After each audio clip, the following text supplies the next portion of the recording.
So the probability is basically a mathematics of uncertainty, and you perform an experiment, and in that particular experiment we have no idea about which exact result may come as a result of this experiment, right?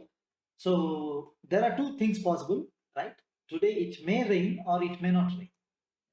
So if you are trying to look at, right, whether it's going to rain today or not going to rain today, right, you will say with a chance, okay, there is something like 80% of rain today, right? So again, with this particular probability, right, associated with that, there is a information also. Okay, in the concepts related to the probability, we will never look at what information this probability is providing. Okay, so anyway, I'm going to give a very basic introduction to the information part as well. But before that, let's look at the probability. There is an 80% chance of rain, right? In a sense, out of 100, it is 80, right? So that's if you consider the whole concept of raining as 100%, right? Definitely, 100% means definite rain, right? So you're trying to give a measure for that.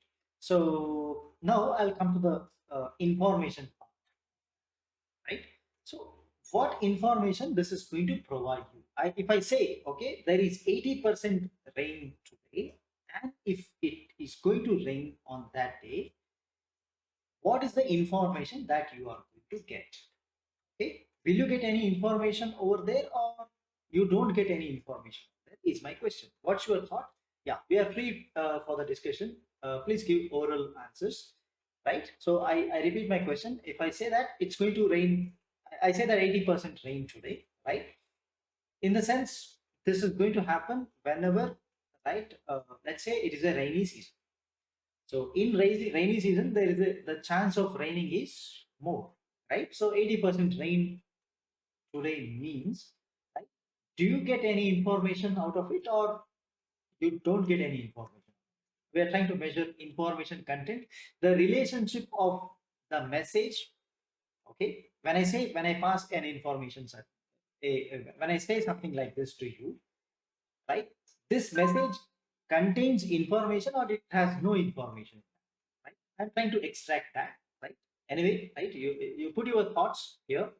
Let's discuss. Okay.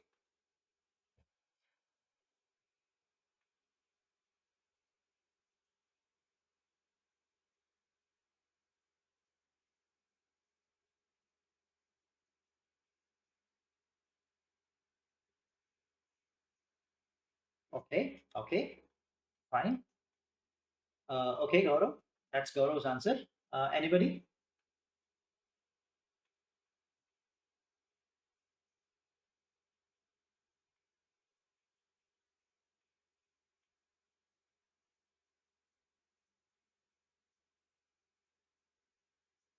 Okay. So we have a different view here. Thank you, Ruchi. So you see, it's a rainy season and it's going to rain, right? For sure. So if I say that it's going to leave the percentage, right? 80%, 30%, you just leave it. Now it's a rainy season. I'm going to make a comment that, right, it's going to rain today, right? So percentage will bring that later. What probability, etc. Will bring it later. So you will definitely reply back to me saying that what is there in it? It's definitely going to rain today, right? In the sense that that particular message which I actually passed to you will not contain any message, any information. Sorry, it's a message. Message will be carried out. You got a message, but you will when you decode that, you understand that has information hidden in that, because, right, there is a definite chance, right? Almost more than 90%. It's a rainy season. It will rain. Okay. Now, if at all I pass the same information to you, right, in a season which is not rainy, there is no, normally it will not rain. Okay, but still I'll tell you, even it may be 2%, 3%, 10% chance. Right? But I'm going to tell you that it's going to rain today, right? So, and right, if it actually rains on that day, then your message, right? Maybe it is a summer. nowadays anyway, there is no difference between summer, rainy, any day you may get a rain. Right? But still, let's assume ideal condition. It's a proper summer and there is no chance of any rain. Under such condition, I'll give you a message saying that it's going to rain today, 10%, 20%, irrespective of that. Now you see, right? Right? I will bring the probability later, right? But that particular message actually contains a lot of information, right? Right? So actually, there is a very less chance of raining on a summer, right? So you see the probability is actually less, right? Maybe I may say 10%, 20%, 30, irrespective of that. Probability of rain, probability of an event is very less, right? Means that particular message or that particular statement has more information. So on a rainy season, definitely there is rain. If it will be definitely high, right? 80%, 70%, 90%, something. And when I pass such a message to someone, right? Because of the percentage of rain or the chance of rain being pretty much high, that actually does not contain an information. So how you relate the probability and the information content, right, is also important in some part. As of now, in our today's discussion, we are not going to deviate towards the information content, right? But also I want you to get introduced to a concept that this probability has a direct relationship with the information, right? So there is a straightforward this thing, right? So you just have to understand that as well. So that's a motto behind this particular concept being brought at the beginning. Okay, so we have a relationship. Whenever I say probability, there is something related to information about that. So if you have come across the concepts of information theory, right, and the various what you call as encryption techniques, if you have come across that, definitely you will see that the probability is one of the building block of those concepts, right? So anyway, we'll not go to that level, right? So I just try to give some of the applications where you actually use the probability related to the probability. You have information, use the information to do something, some application, right? In some cases such as digital communication, right? In general communication system where you design the the transceivers, right, the receivers, etc. These concepts will come into picture. Okay, also the coding part, right? So you try to do a coding, encoding, decoding, right, encryption, right, etc. They are also some sort of the techniques where we apply the probability plus the information theory. Okay, let's come back. Yes, there is no previous slide. Okay, this was the first slide. We are in the second slide. Okay, so next example. Right. So you see, whenever I open a food delivery app, right, it will show that expected time of arrival. Your food will be delivered in 6 minutes, right? So you see, there is an expected time. They're not saying that definitely will deliver you this item in 5 minutes. Expected time. So you see, there is a probability picture. Maybe it means expected in 6 minutes. Many terms are there, terms and conditions are there, probably depending upon which city you are, depending upon which location in the city you are you at the center, are you outside the city outskirts, right? Is it connected, your location is connected to a highway or not? It actually depends upon many more parameters. Okay, so depending on that, perfect, many things are right. Correct, that's right. So you see, there is actually a star with this. We will expected delivery time is say 6 minutes. Right. So whenever we make such a statement, right, it has to be very clear that it's a probabilistic event, right? So depends on, right? Again, you can say that 90% of the time we deliver this within 6 minutes. Right? So that's the case. Again, it's not just true about any delivery app. Even when you order something from Flipkart, right, etc., they'll say that okay, will be delivered by this day, right? Again, there is always a chance, right?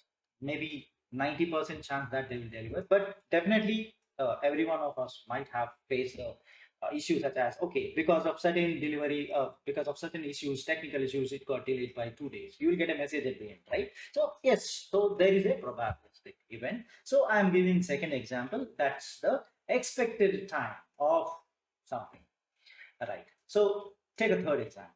Average score of a batsman is 35.3.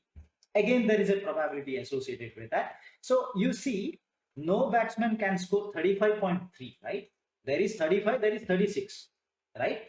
Definitely, there is no question like that. But anyway, we get a sense in what way they are saying that, right? You take a sum divided by the total number of matches, you get this number. I understand, you also understand. But you see, right? Average score of a batsman, when I say, right, it has something to do with, right, out of so many things he has done this, according to that we are making a calculation, right? So it's the average calculation also has something to do with the uncertainty. He may not score 35, okay, but it says that average score is that it depends on the sum of the past values, past matches. You have recorded the score and you are going to make a calculation based on that, and you're going to see, right? Another example, I'm trying to give an example from a variety of fields. So most of us maybe are in the research fields where you are most commonly associated with the noise component. Okay, that is present, right? So when you do an experiment, you use any sensor, for example, temperature. Maybe a simple example could be the thermometer which we use, right? So if it is giving in the Fahrenheit, right, it will say that 97.3. Always there is a what you call tolerance associated with that, which we are going to consider that as a noise, right? So it depends upon many other parameters associated with the material used, what type of glass it is, or is it not the glass, is it any other material, etc. So many things are there, but those who regularly do experiments with the sensors, maybe they are more exposed to this kind of the uncertainty. We call it as a noise also, right? Noise is also, in some sense, it is uncertain things. Okay, so the last one we have discussed in case of what you call the statistical analysis. So there is a probability that plus or minus part, whatever you say, right? So that actually is a part that is coming from the probability, right? So anyway, we know that how do we calculate that part? We already know that, but still, as an example, I'm trying to bring that. So whenever the television channels give a prediction that, right, you know that they will never say that this is the number that the winning party is going to get, right. So they will just give you a range, right? They may get 270 to 330, so 300 plus or minus 30. So that plus or minus 30, right, is actually coming from the uncertainty what you have, right? All right. So with these examples, now we have some idea what we are talking about, and the uncertainty lies in each and every aspects, whatever we are considering here. All right.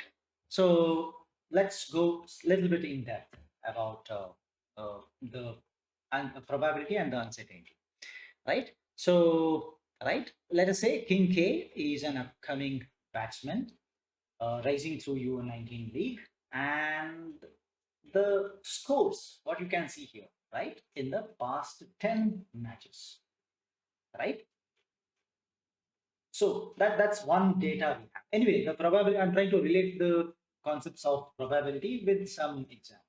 Okay, so the point says here is that King K has, you observe the past 10 cricket matches, right? And you observe the scores obtained. So 24, 43, 124, 22, 156, 98, 76, 51, 102, and 89. Okay, you have a data, right? Let's say that we move further and we also, for each of those matches, let's say we observe the strike rate, right? Again, strike rate will come as a probabilistic matter, maybe at a different stage, but as of now, we'll not discuss. Anyway, we understand. What do you mean by the strike rate? Anybody? What do you understand when I say the word strike rate is 90, strike rate is 110, strike rate is 200? What do you mean by that?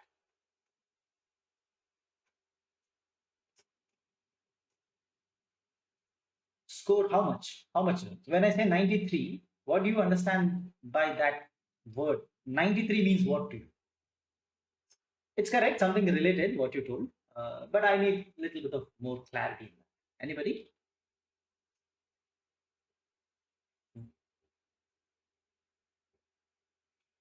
Scoring 1 run per ball means what is your strike rate? It's 100, right? So in a sense, out of 100 balls, if you actually that particular batsman might not have faced 100 balls in that match, but this 93 says if at all he might have played 100 balls, he would have scored 93 out of it, right? That's what, are you clear with that? So that's what. Yeah, can you come back? I couldn't hear. Please repeat.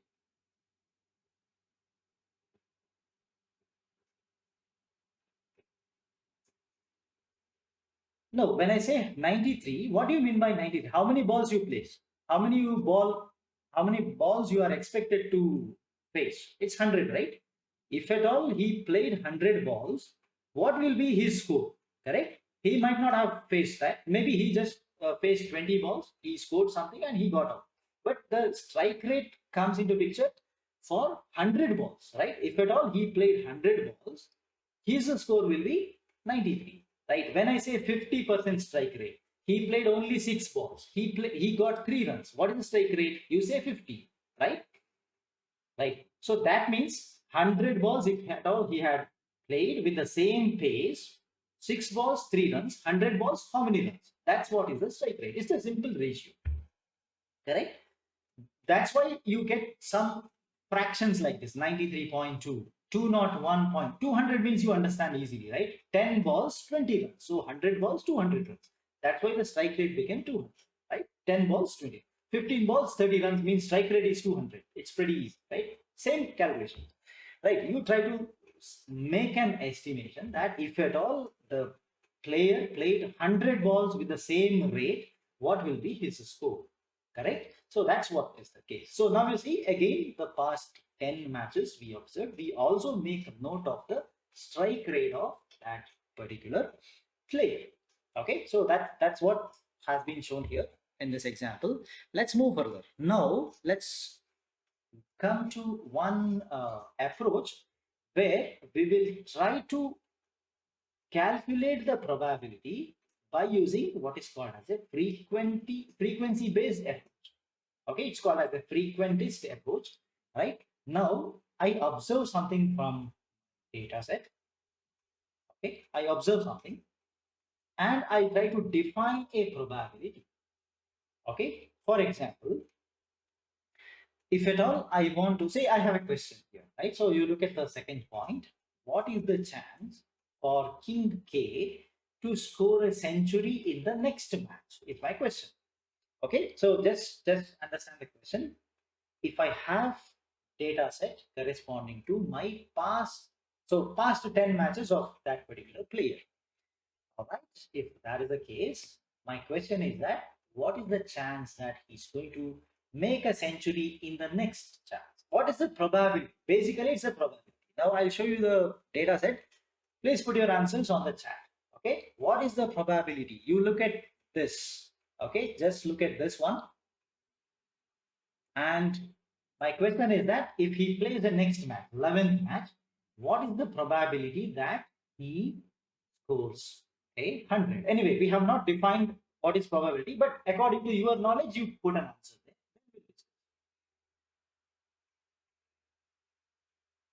In the next match or in the 11th match, what is the chance? What is the probability that he is going to score it? Yes, so we have an answer from Ruchi saying that 0.3. Yes, okay. Others, please put your answers in the chat.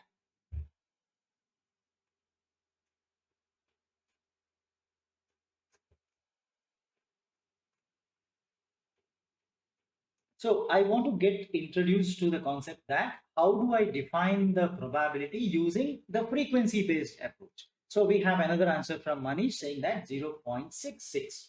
Okay, fine. Let's check that later. Yeah, everyone, please think in your own way, right? Try to understand, right? According to your knowledge, whatever you think as a probability, what you think. According to that, you please put an answer. Okay, so you just have to refer the past 10 data from the past 10 matches, whatever the player has played, and this is the score. Okay, we have another answer from Somesh saying that 0.56. Okay.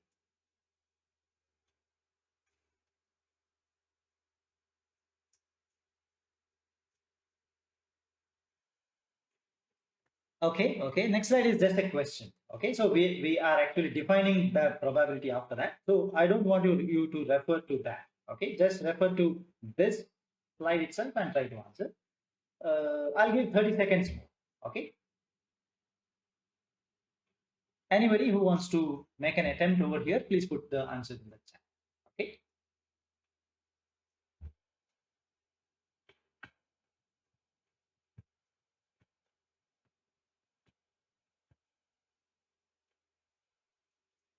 Okay, I'm expecting few more answers.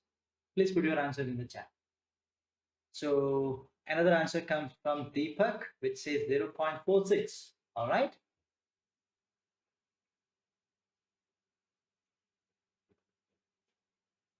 Another answer from Swapnil, 0.6. Mona says 0.3. Okay.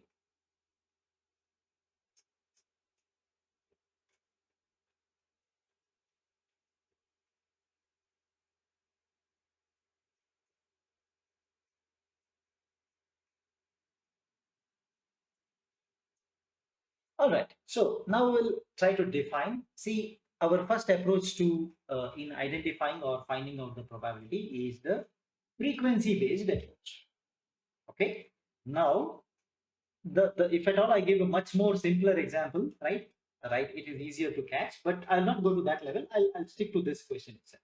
Now, probability of any event A, right? Any event A can be defined as number of times that event A occurred out of the total observations, right? So in the sense, right, I toss a coin, I make it, right, head, tail, head, head, tail, tail, and etc. When I toss 10 times.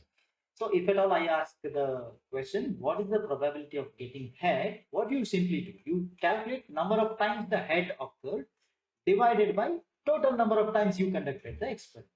Correct? That's what is the case. Now you try to do the same analysis over. How many times you did the experiment? What is the experiment here?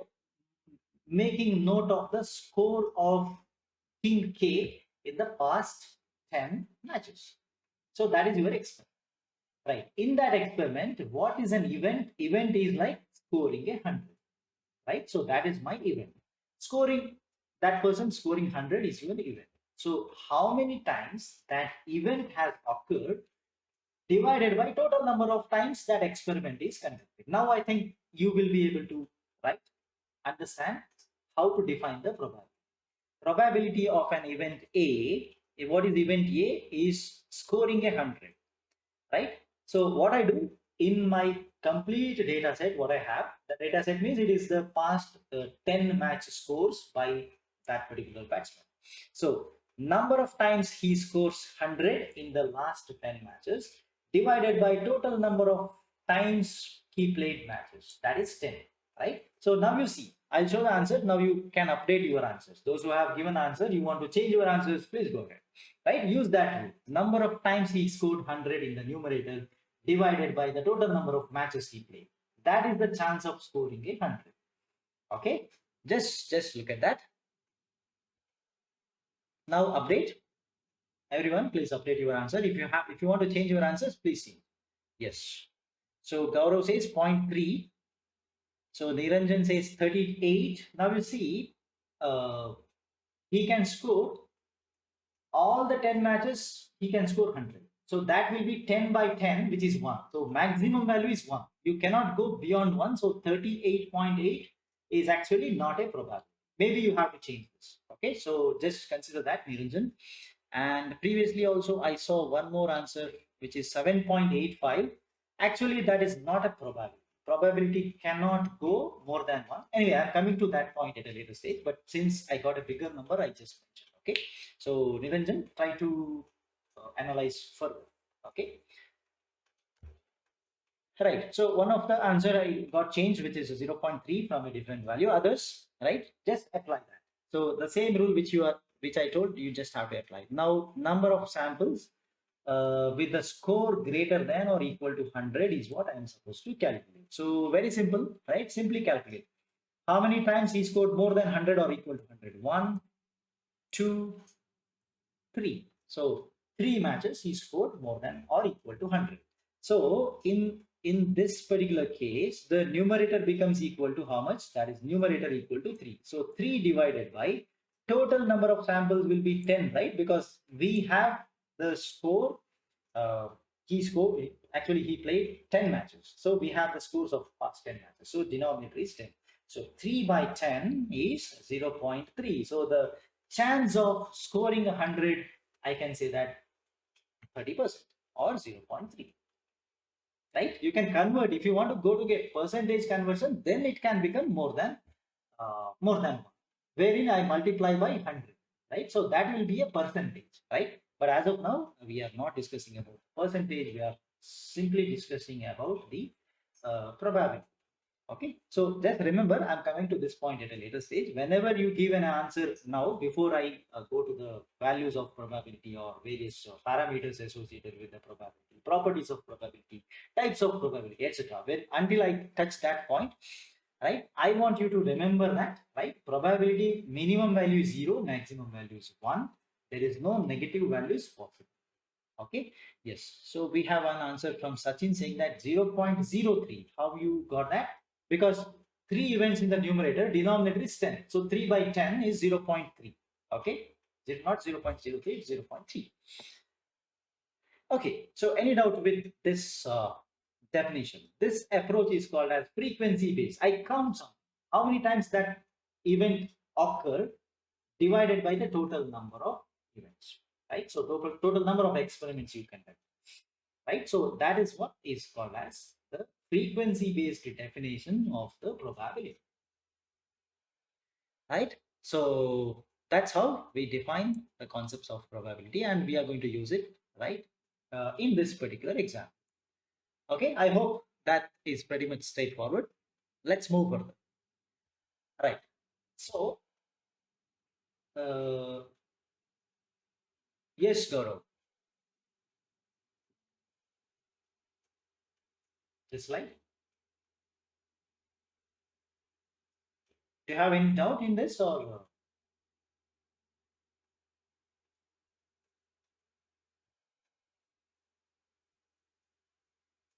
Sure. Okay, so we apply something like based on the what you call as a textbook based, right, definition. We call it as a formal definition, right? Now we define some of the terms over here, right? Let's try to understand those terms, right? Terminologies are pretty much important, right? The first term which we want to define is called as an experiment, right? An experiment is something, right, whose result is what we are interested in, right? Tossing a coin, right, is an event, right? You say that head or tail is the result, right, which we are interested in. Now you see in the previous example, right, what is the experiment? It is a cricket match where King K is actually batting, because we are interested in making note of the score, right? Now there are, so experiment is something which can yield one of the several possible outcomes. He may score 0, he may score 1, he may score 2, he may score dot dot dot dot dot 100, 150, 200, like that, right? You understand that there are n number of possibilities of the value that you get as outcome. So that's the second point. It will produce, right, one outcome, but out of several possible.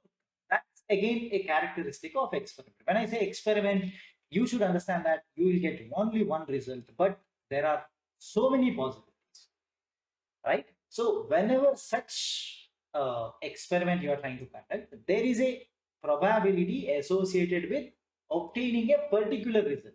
What's the chance of getting 2 heads out of 10 coin tosses? you see, you know that there are 10 possible, right? Out of which I'm looking for a specific case. So associated with that, there is a chance, there is a probability. How to define that, how to calculate, we'll come to that later. But I'm trying to feed the concepts. Okay. Now you see, what is the possible outcome? Again, with respect to our past example, end of the game, the king K will score a certain run, right? So certain amount, that's actually a magnitude. Maybe it's 55, maybe 65, maybe 105. You see that that's the one, that's the result. That result has been obtained out of several possible outcomes. He might have scored 120, 150, right? Up to 200, 250, maybe, right?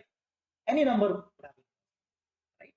So ideally speaking, right, out of so many number of possibilities, what he has scored is a outcome. Okay, so many number of outcomes. In case of this example, do you have infinite possible outcomes, or do you have a fixed number of outcomes? Right, I'm talking about the score a particular batsman can score. Say it is a 20-20 match, let's say.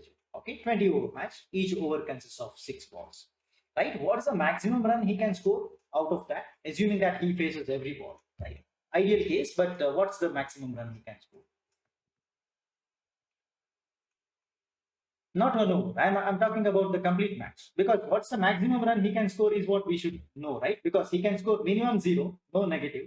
Minimum is 0. What's the maximum thing?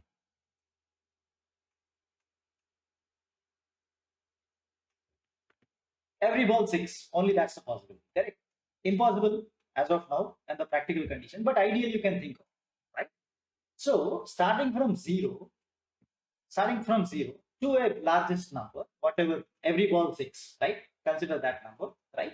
So between that, there is one of the number which will come as an outcome of this experiment, correct? Experiment, everything you understood. So there will be only one outcome, because one match you can have only one score, right? Because you are going to bat and you are going to get out, right? Before you get out, whatever is the score, that's the result. That's all. But there's no question of going back and playing again. So one match cannot have two results. So that's the same thing with respect to the experiment also. You will get only one outcome, right? Out of the several possible outcomes. In this case, several possible outcomes is any number from 0 to the highest number. Okay, so between that, it's what is going to come. Again, remember, in this is a specific type of experiment where you have finite number of possible outcomes, finite number, 0 to a maximum number. There is no infinity coming into picture. So just try to, this is one type of result, one type of experiment. Anyway, I'm going to come to the types of experiment at a later stage. Okay, so when if I try to, sorry, if I try to write each and every possible outcome, right, it's actually called as a set, and we will be calling that as a sample space. So you see, I'm bringing the third important term, that is actually, right, the sample space. So when I say sample space, you should understand that that will contain each and every possible outcome corresponding to an experiment, right? This will change if my question is, my experiment is throwing a die, right? Only 6 possible values, right? If I throw a dice, you see that 1, 2, 3, 4, 5, 6, that's all. One of them will come. So when I say it's a 20-20 match, I'm trying to, right, make a note of the score of a particular batsman. Your set will contain starting from 0 till the largest number, that's the one which he can score, right? That's all, right? So we go for our next definition, that is an event, right? Event is actually, right, from this elementary outcomes, what are the outcomes I have? If I am concentrating only one side, like, what is the chance that, okay, or he's scoring more than 50 is an event, okay? More than 50. You may have a calculation associated with that. What is the chance? But see the term called as event. Event means it is event of interest. What you want to calculate. In my previous case, I asked what is the chance that he scores more than 100. That means scoring more than 100 is an event.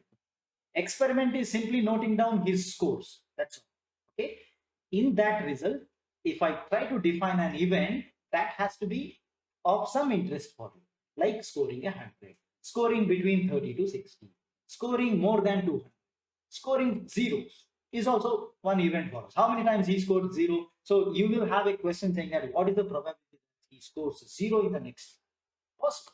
Okay, so you see that is what we call as a event. So using all of them, let's try to go for what is called as a probability.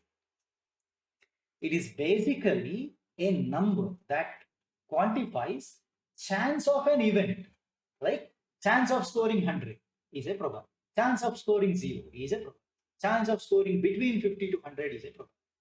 Like that, you can define your own event and you can calculate a chance, right? It's a number, right? It's a real number between 0 to 1, right? Anyway, we know that, but still, right? So you try to quantify the event. What is the chance of that event that is going to occur, right? Is called as a probability. This is a different approach. We are not using any the frequency based approach here. It's a formal definition. Okay, so you see here there is a pictorial representation as well. So you conduct an experiment. The result of this experiment, let me try to denote all the possible outcomes of this experiment inside this circle, right? It can be any number, right? If at all, the same example I'm considering, the cricket match where a particular batsman is playing, right? I can say that, right? This inside this circle, I'll put all the numbers starting from 0, 1, 2, 3, dot, dot, dot, maybe up to 720, correct? That's what I can score, right? But an event, if you see, it is actually a subset, right? Scoring more than 50 means every number from more than 50 onwards, 51 till the largest number. If I define my event as scoring more than 50 but less than 100, it will be 51 till 99. Scoring a century means any value which is more than 100, okay, or more than or equal to 100. So that's why you see it actually is another circle which is inside my main circle. So that you can think that this is a subset. Okay, so I can define many events like event A, event B, and so on. Many events you can define. Now you see, right? You can use the previous approach as well as this approach, right? To define this. If I say A is like scoring less than 10, right? You know how to calculate. You use the frequency based approach. Look at the values you have, and you will say that okay, probability of scoring less than 10 is something. So I can actually make a plot here, right? So that is actually called an event versus probability. If I define an event A, maybe it is just scoring 10 or less than 10. So associated with that, I can calculate a probability. That is P of A. Again, you measure and plot across this. So minimum value will be 0. The highest possible value which can come here is 1. Okay, all the values will be between 0 and 1. So let us define another event, right? You know that the event is nothing but, right, whatever I'm interested in out of all possible outcomes. So according to that rule, maybe I'm looking at the probability of scoring a century, 100 or more than 100. So we have calculated that. We know that it is 0.3 according to the data which we have from the last 10 matches, right? So that is my event B, right? And event B will be, right, having a different value, right? Having a different value of the probability. Okay, so this is how we try to define the concepts of probability, right? So everything is in a big picture over here. You have an experiment, right? Experiment has several set of outcomes, right? And the complete outcomes, if you try to make a set, it is called as a sample space, right? And from the sample space, I may pick up some values which I'm actually interested in, that I define as an event, right? Associated with an event, there is a probability. So these are the fundamental terms which are very important, and everybody must know about this. Okay, do we have any questions related to these terms? Please go ahead.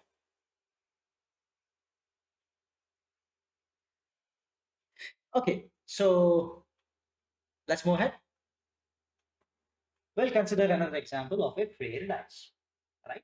So fair, unfair concept will come at a later stage. So whatever we are going to consider is a very simple case. It is nothing but a fair dice. Fair dice is something like there is an equal chance of every face that is going to come up.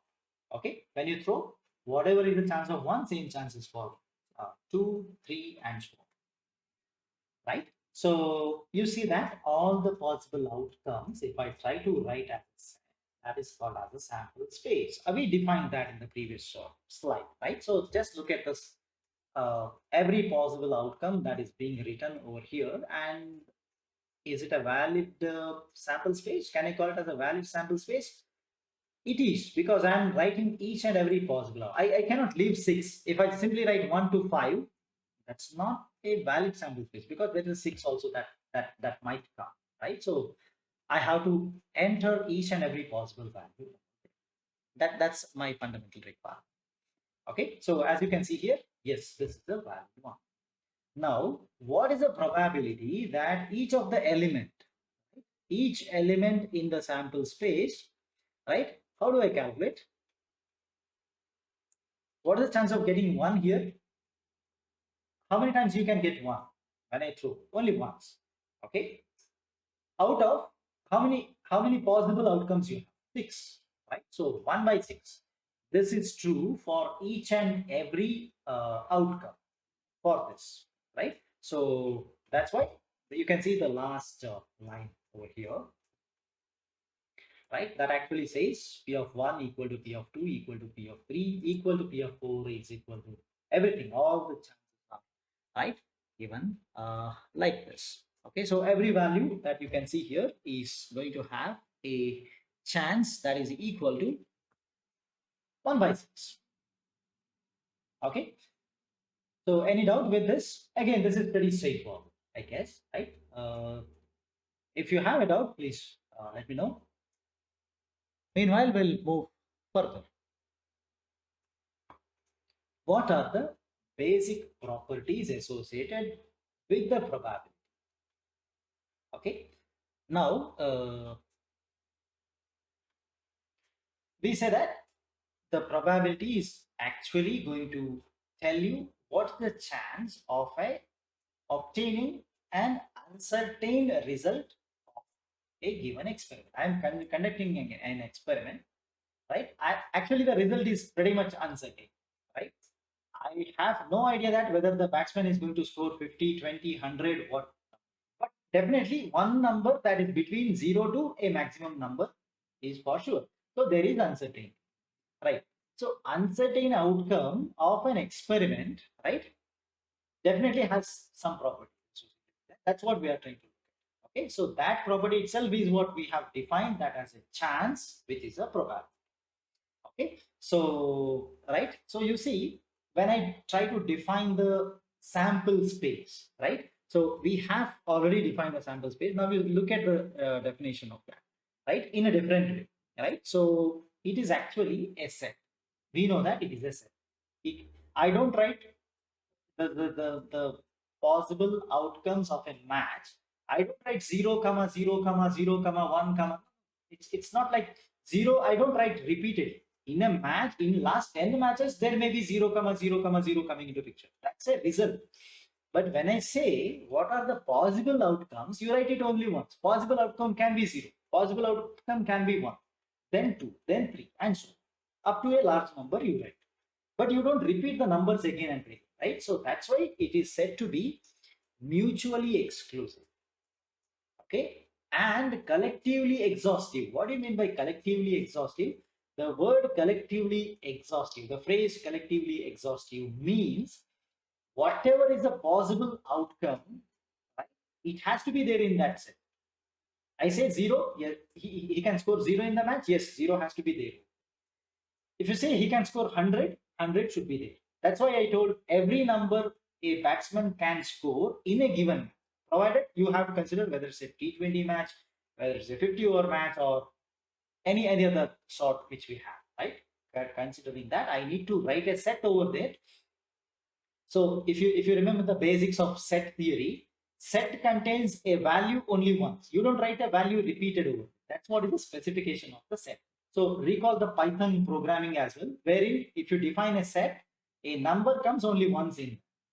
Okay, so set definition of the set remains the same irrespective of whether you are looking at Python, you are looking at the maths, you are looking at the probability aspects, anything, anywhere you apply that, the fundamental definition of set remains same. So it is set of mutually exclusive and collectively exhaustive elementary outcomes, right? So that's what is the sample space. Now, whenever we try to define the probability of an event on this particular sample space, right? We have to, it has to follow something here. So it has to follow three fundamental, what you call, properties. Okay, it's actually called as axioms. The first axiom is non-negativity, right? You don't get negative numbers over there. That's one. Second one is normalization, 0 to 1, right? That's one. So values, whenever you calculate a probability of any event or uh, different events considered together. For example, I have two bags. What is one bag contain? Both bags containing mixed colors of balls, right? I pick one from the first bag, second, one more bag from the second, one more ball from the second bag. What is the chance that first one is red, second one is green? So you see, it's actually a probability, right? So associated with these probabilities, you have a normalized value coming up that will always be 0 to. Okay, so that's what is a normalization, and additivity comes into picture whenever you have completely non-related what you call experiments being done, right? I throw, right, a coin here and a dice over here. You see, they have nothing to do with each other, right? So chance of getting a head and chance of getting a one, if I ask, right? The chance of getting head plus chance of getting one, you add them together to get the total probability. That's what is the additivity. So the third point is the third axiom is actually the additivity that is applicable for completely independent, mutually exclusive events. Okay, so those are the various properties which we are looking at, right? So we consider them as the properties of the probability. Okay, any doubts so far?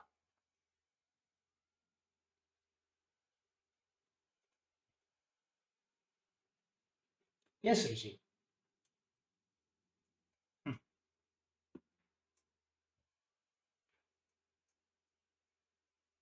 No, it will not. It will not. It will not go beyond one. Okay. Otherwise, it's not. You cannot call it as a probability. If anything which violates this, the three conditions which we have mentioned, right? It's not a probability.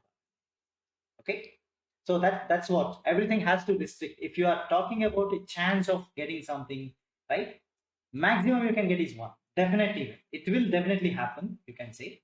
Otherwise, you say that okay, with this much chance, like 0.3, 0.5, 0.9, 0.8, anything. Okay. Whenever you do the additivity, you will see. Okay. We may take some examples wherein you will see that completely independent events, mutually exclusive events. We will try to calculate the probability where you will see that okay, the value is actually lesser than one. So even after doing the addition. Okay, fine. All right. So it's a time for quiz one. All right. So please take your time. You have 2 minutes of time to answer this question, right? Please put up your answers in the chat box.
Okay, we have few answers coming.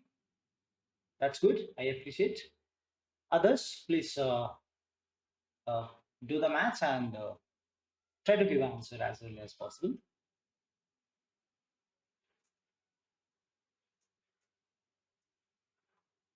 Yes, yes. What is a sample space in the sense? What is the definition of a sample space? In the previous slide, I actually defined a sample space. Sample space is so and so, right? It has nothing to do with the previous the king cake question. Okay, it's not actually dependent on that, right? It actually right general question.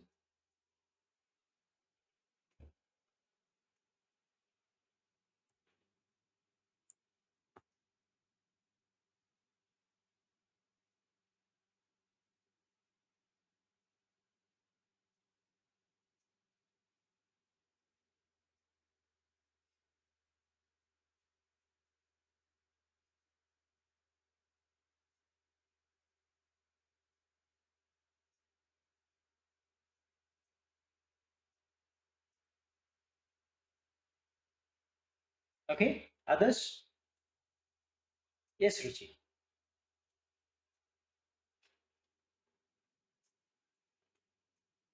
Hmm. You will consider.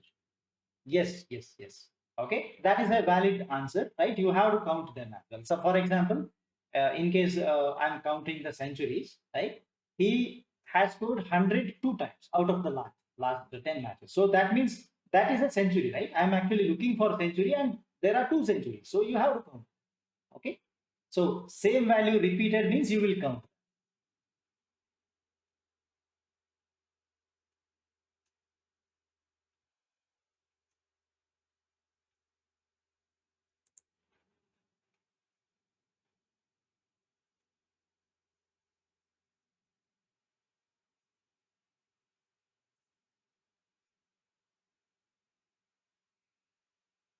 Okay. Others, we have a few answers here. Okay. One, two.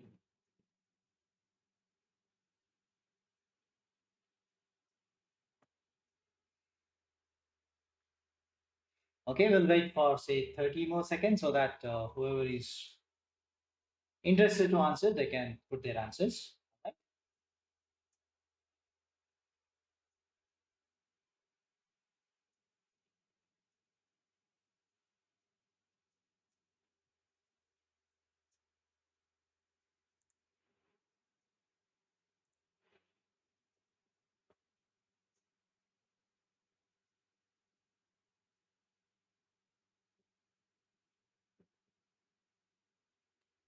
So the first question is a straightforward question.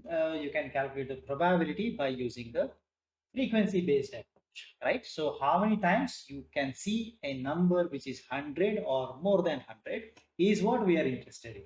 That's what is the numerator. So again, 1, 2, three values, right? There are three values corresponding to a century, and divide that by the total number of times you are actually, or number of times he played a match. That's actually 10, right? So 3 out of 10. So the answer should be 0.3. Okay, that's right. So most of you have given C as the answer for the first question. That's good. All right. So let's move to the definition of the sample space. Right. So one answer says mutually exclusive, right? And the second one says collectively exhaustive. So let's look at that. So you can see here the sample space, right, has to be mutually exclusive as well as collectively exhaustive. So both of them are expected to be present. So in this case, you can see that the right answer becomes C. Okay, both of them. Okay, I hope things are clear now. Let's proceed further. Right now, here we are going to look at what are the various types of data that we may encounter. This is pretty much important because the definition of probability, right, might slightly differ for the type of data we have. Okay, so the first one, you look at the first example, right? The quantity of interest, right? Let me try to define, right? the player hitting a century is what I'm interested in. So what could be the possible events that you may consider when you are looking at that, right? You see two possible. Yes, that he is going to hit a century, or he's not going to hit a century. Only two possibilities here, because my interest is not based on the value. I'm just saying yes or no, like a binary case, zero or one, true, false, yes, no type of question, right? So whether he's going to hit a century, or I may also ask a question like, in the last match, did he hit a century? You will say yes or no. That's all. Right? You right. So only when I ask what if I am interested in the score, I may ask another question. What's the score? Right? As of now, I'm not interested. Let's say I'll just ask a question whether King K hit a century or right. Or I may ask you to predict also. Maybe that's a possibility. I may ask you a question that in the next match, will he hit a century? So you will say yes, no. Correct? So this is one type of data. Right? So this yes or no type, one or zero, true, false, etc. are called as categorical data. So the whole bunch of the score, whichever he scores, right? The runs he is going to make will be falling under one of these categories. So 0 to 99, you any number, any run he is going to score from 0 to 99, you are going to put it into a category called no century. Any number 100 or more than 100, you are going to put it into another category called century. So you see there are categorical data. Okay, they are also considered as a discrete data. Slight differences do exist, but textbook definition is going to classify this categorical as well as the discrete in the same case. Okay, so whenever the result takes whole numbers like 1, 2, 3, 4, like that, only whole numbers, right? No fractions are allowed. That is actually the discrete definition of the discrete value. But anyway, so right, we can club, right? Generalize in this way, categorical and discrete you can club. Okay, so that's the first type of data that we are going to face. Okay, this is pretty much important, right? Whenever we are going to solve the problems associated with the classification, right? Whether the given image is cat or dog, you see the same concept comes there, right? You are supposed to look at several values. You have to train a machine should say that, okay, this image is cat or zero, because you can call cat as zero, dog as one, right? That means my machine is also trying to deal with the categorical data in such case. Okay, so that's why I said categorical data set, right, is pretty much important for us. Right? It's not necessary that you should have only two categories. I can have 6 categories. I can have 10 categories, because handwriting recognition. Let me say I want to build an application which actually, right, in real time I write something on a notepad, right? That will be sensed by the machine. Machine has to tell that what number I write. So maybe I restrict my data set to between 0 to 9. Any number I write between 0 to 9, it has to identify and it has to give you an answer. So means what are the number of categories you have? You see, it's not just 2. I can write any digit from 0 to 9. So there are 10 categories.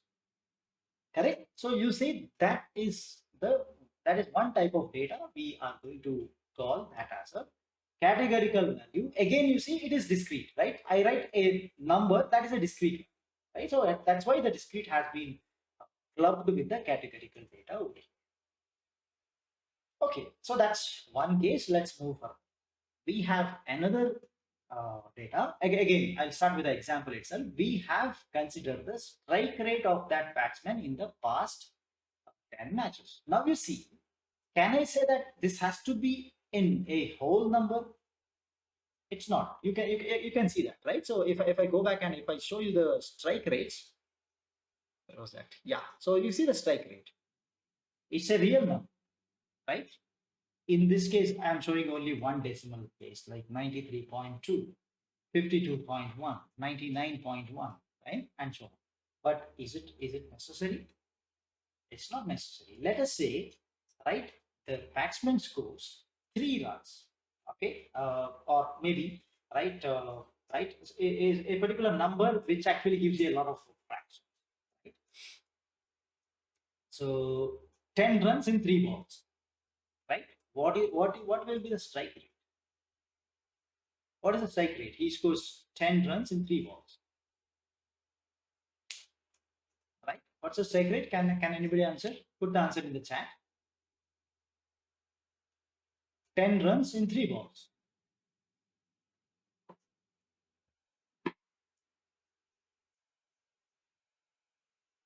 Anybody? What's the strike rate?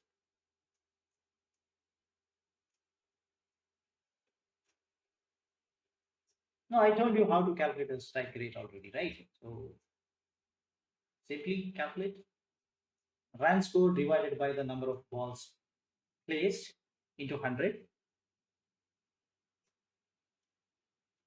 0.3, Upkar, 0.3 says that he scores lesser run than the ball. But my now question is that 10 runs in 3 balls. Okay, so yes, so means you need to multiply by 100. So that comes to be 333.333333. Right? So actually that's the answer, right? 333.33333. So now you actually see it can, my intention is that you should understand these values can be, right, n values after the decimal places. It can be any number, like, right, 3.99999, 3.9867, 3.3386, like that. You can get any possible number. Right? Are you understanding that? So let's come to the point. Right. So when you consider the strike rate as, right, the event of your interest, you are trying to represent the strike rate of a particular batsman, right? You can see that it can be a whole number, it can be a real number. Real number includes the decimal places as well. Like the example I gave, 333.3333, right? 666.666667, something like that. You can have n number of, right, values coming up even after the dot, right, decimal place, right? So that means it is not a discrete data. This can be any data that continuously can take any possible value starting from 0 to a largest number.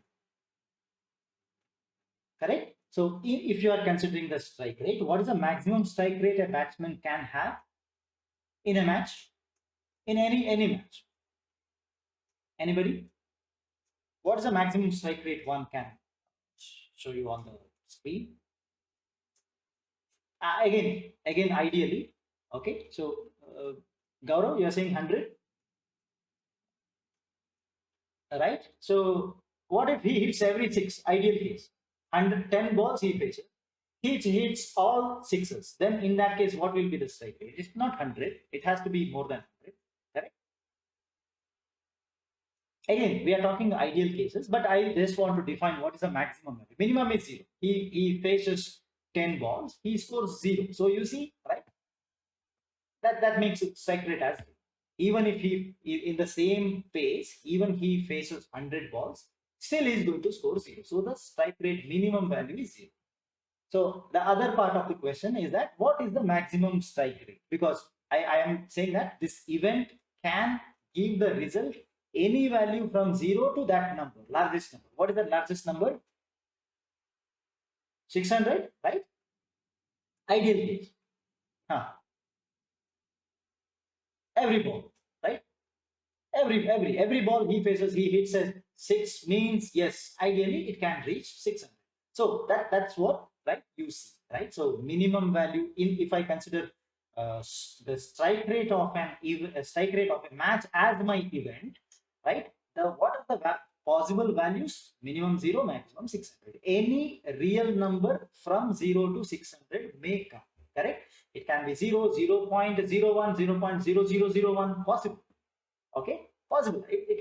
Practically it will come or not, that's a different issue.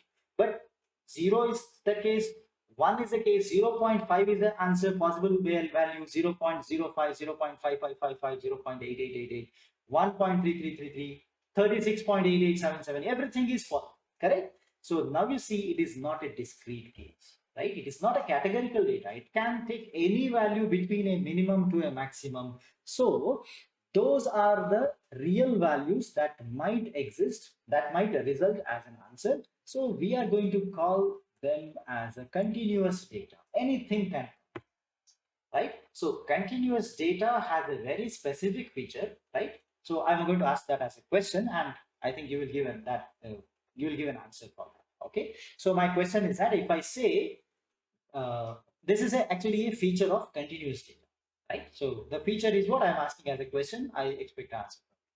So between 0 and 600, how many data points do exist? Is my question. Okay. How many data points you can actually define, right? How many points you can mark between 0 to 600.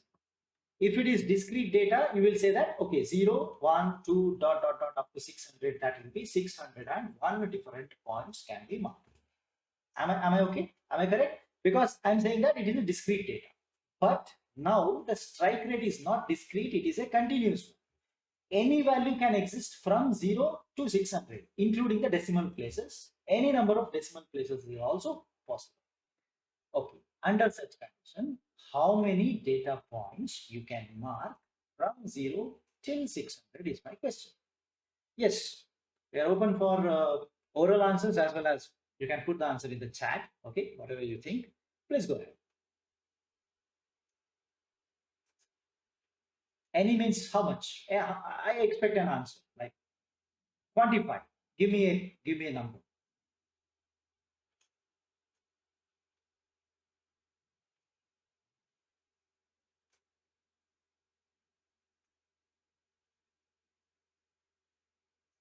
You cannot count.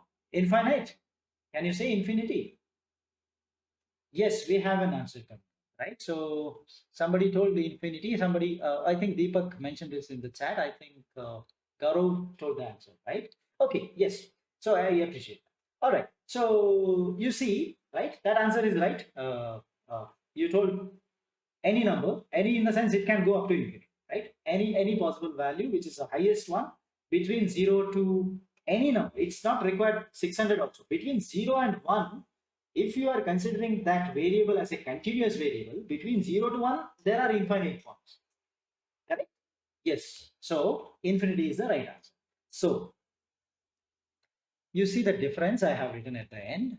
When outcomes are discrete, right, you are actually able to count that. Discrete means it is expected to be counted. You should be able to count that, right? So whenever your event, right, or whenever your experiment, right, has a discrete and countable, right, outcomes are there, right, you are going to call the result is expected to have what is called as a discrete sample space, right? So discrete sample space, he can score, right, a value between 0 to something, right? All the numbers are discrete, 0, 1, 2, 3, dot, dot, dot, up to the highest number. That is, right, the score a batsman can, right, have as a result of a match. But the strike rate can be anything, right? It can even be a fraction. So you see that it becomes a continuous, and I cannot count. There are infinite possibilities. So because of which we call such what you call sample space as a continuous sample space. All right. Any doubt with what we were discussing so far? Do you have any doubt in that? So we will be moving further to define what is called as a random variable. Right. So the random variable is pretty much important. That has a very significant what you call a usage, right? When it comes to the probabilistic related calculation as well as the computers understand. Okay. First, I'll try to make sure that you understand the requirement of a random variable, right? As the name suggests, it's a random variable. Variable means it can take anywhere, right? You may think that variable itself is random, right? If that is the case, why do you define that as a random variable? It's a different. approach, correct? So you can have that question as well. I'll try to answer that. Right.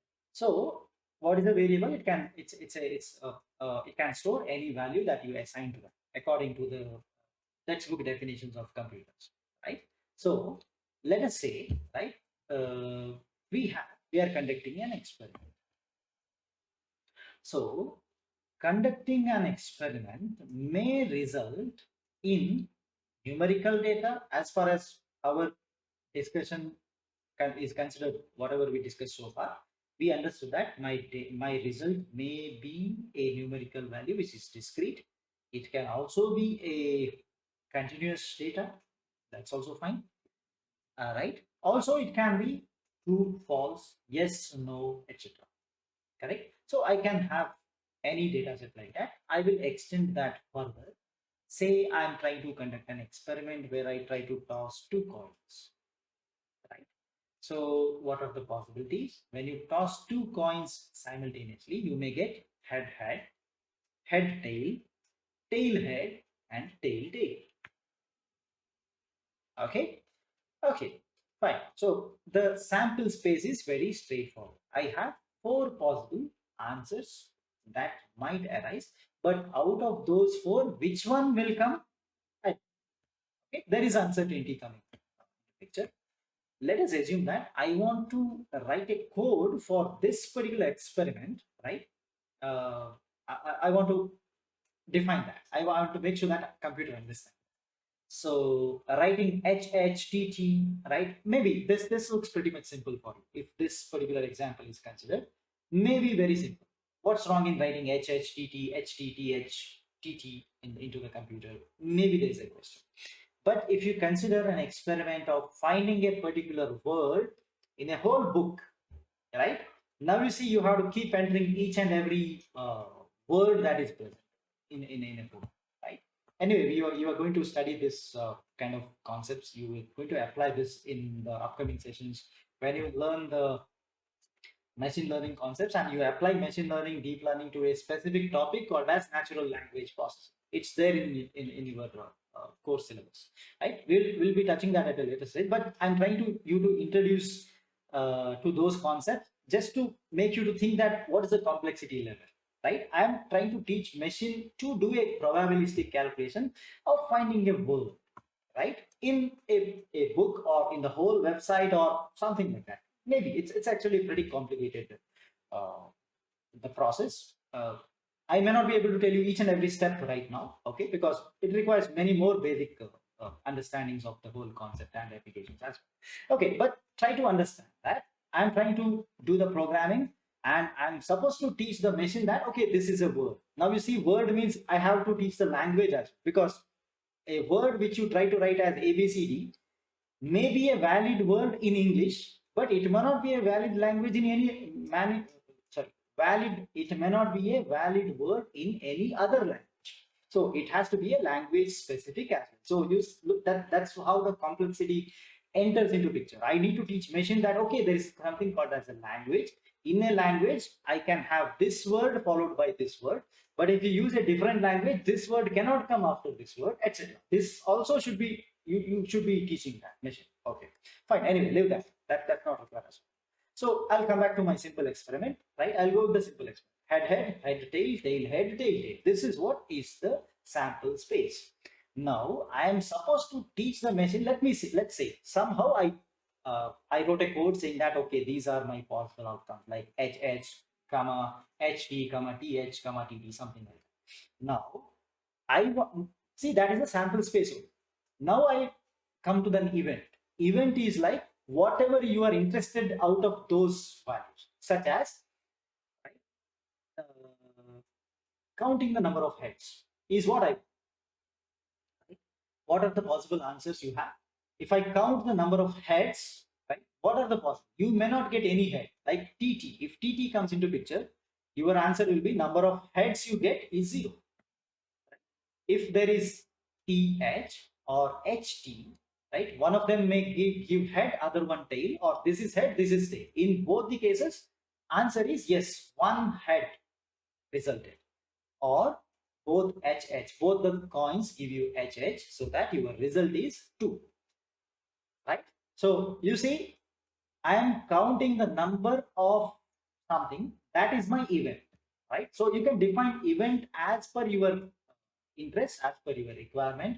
You can define it, right? So that's actually something. So my experiment is tossing 2 coins, but I am interested in counting some. The results are actually something like the characters H H H T T H T T, something like that will come. But you see, your event has been defined in such a way that you are going to count something, right? Are you understanding? I hope yes. Okay. So in such case, how do you write a program saying that, right? I want to count something based on this, right? That's what is actual difficulty, right? Writing a code associated that's associated with the result of an experiment, which actually deals with the text characters or something like that, that actually becomes a very difficult job, right? Anyway, we'll be coming to that level at a different stage, but I have to bring the term called random variable here. So what you do in the programming, right? You try to convert that HHHTTH into a number, right? So that number can be fed easily into a computer. Same thing I did now. Just now I asked you something, right? My event is counting the number of heads. See, what is that? It's actually converting your result into a number, right?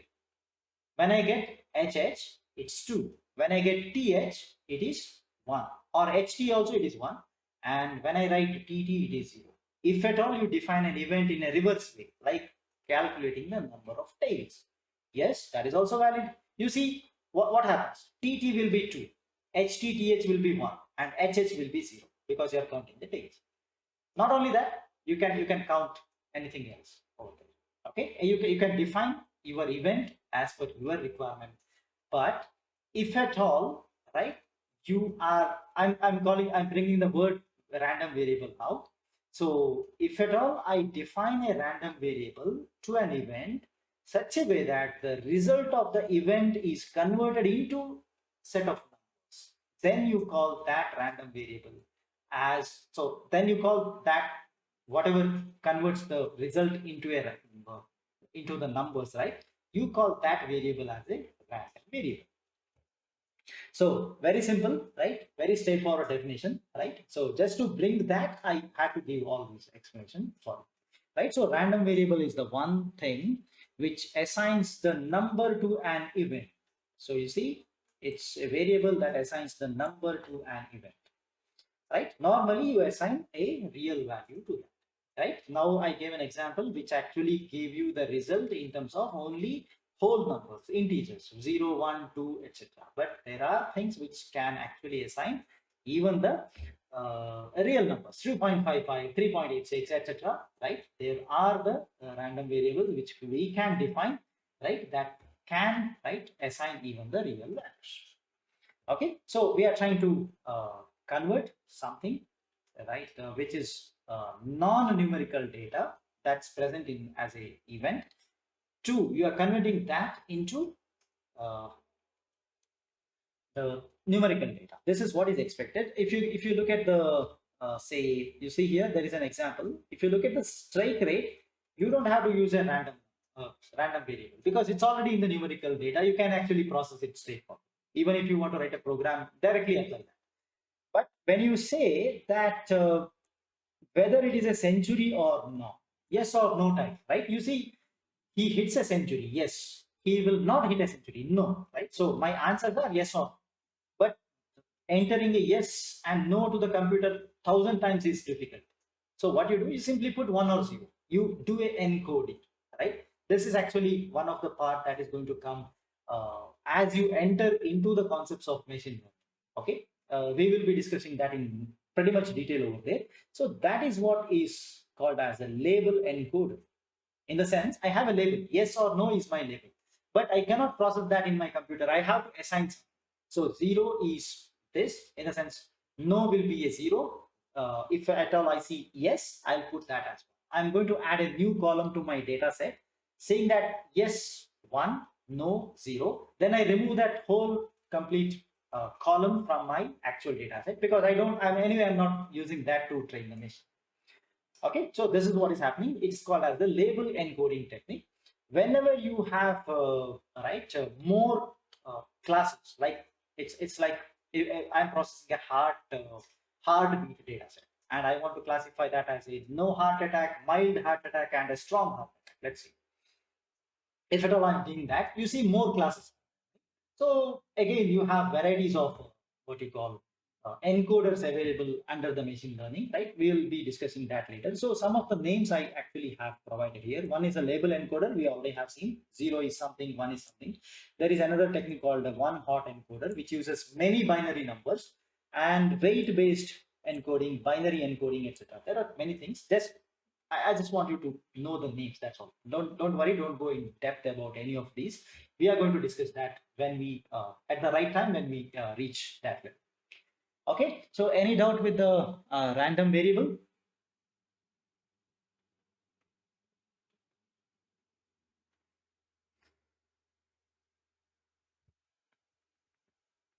Okay. So we are close to the break time now. All right. So take a break.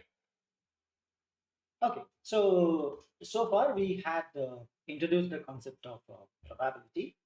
And after the probability concepts were introduced, we looked at what is called as a random variable. And in random variable, we could understand that, right?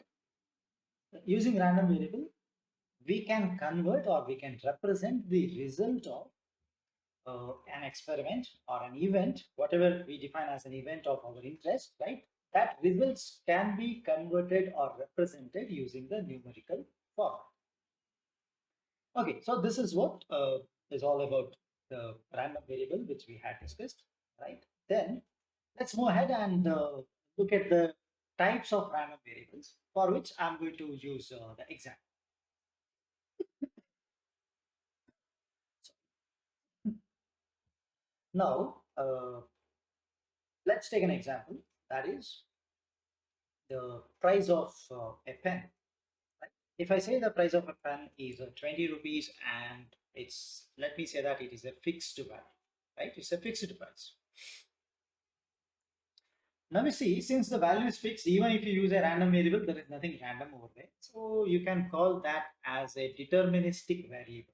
That means it is a fixed value, its value will be fixed, right? Nothing is going to change over there. Okay. Now, let us say we don't know the price of a pen. So if I show you a pen and I ask you what could be the price of this pen, then you see that whatever you say, right, it's going to be a variable, right? Again, it's going to vary randomly because uh, one of you may tell that, okay, it's 10 rupees, somebody may say 15 rupees, may 20, it's going to vary, right? Randomly, it is going to vary. So that price which you are going to tell, I can say that it's going to take a random value between some range and it becomes a random variable. Okay.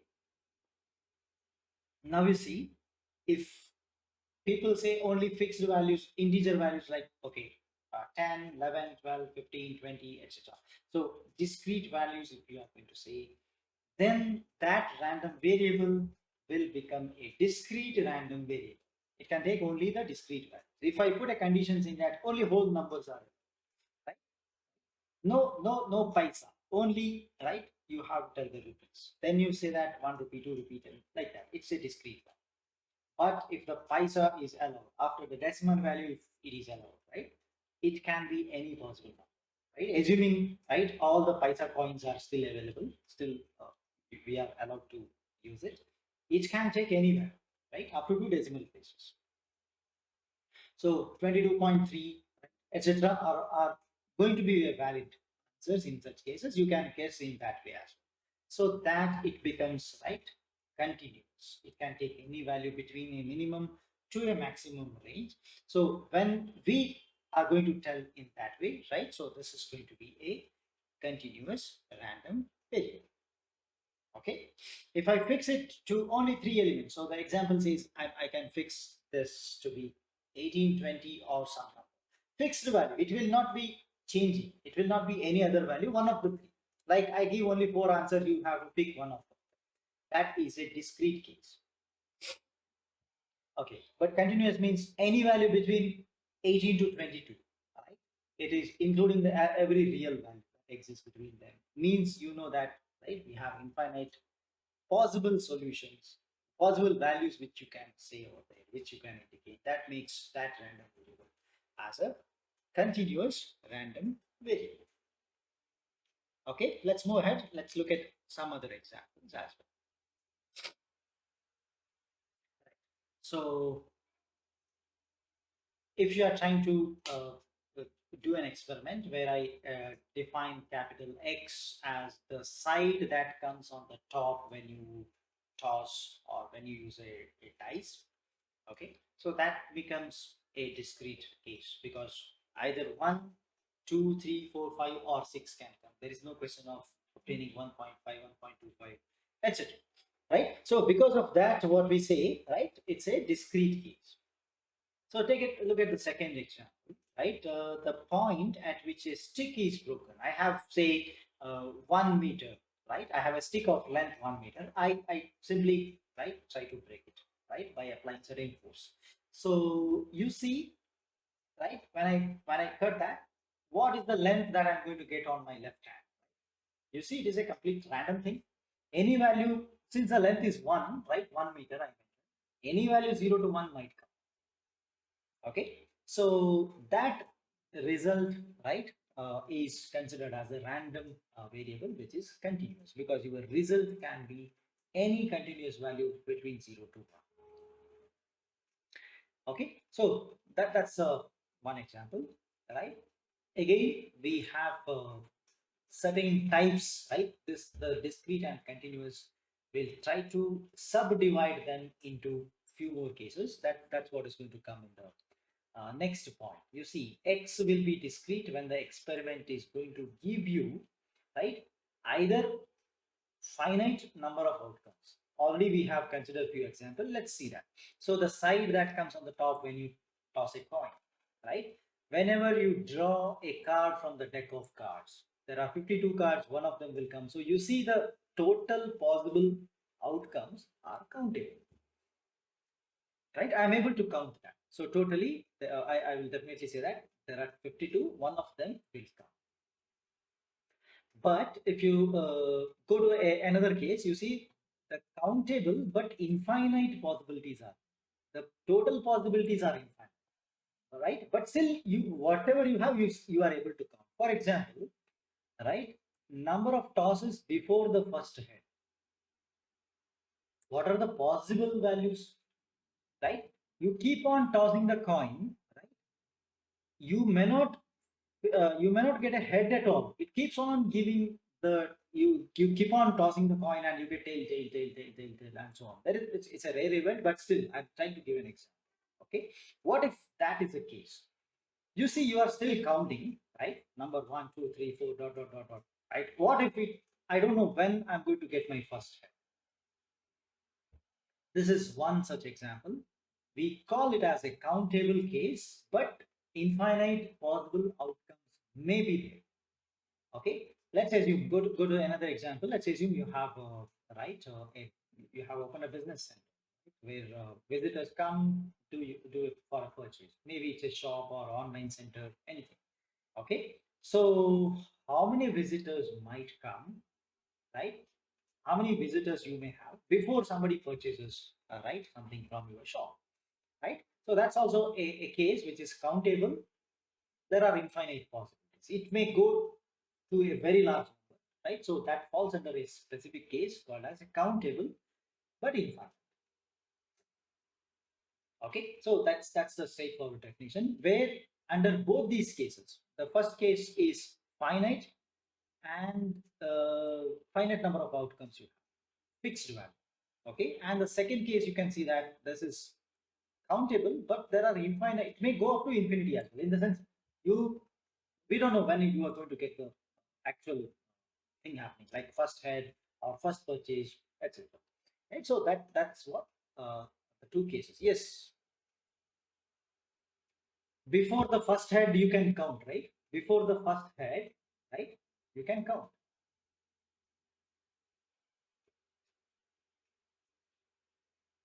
Hmm. No problem.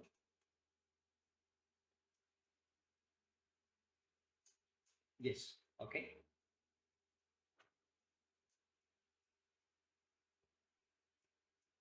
Yes, yes, yes. You are count. You are able to count when that event is going to happen.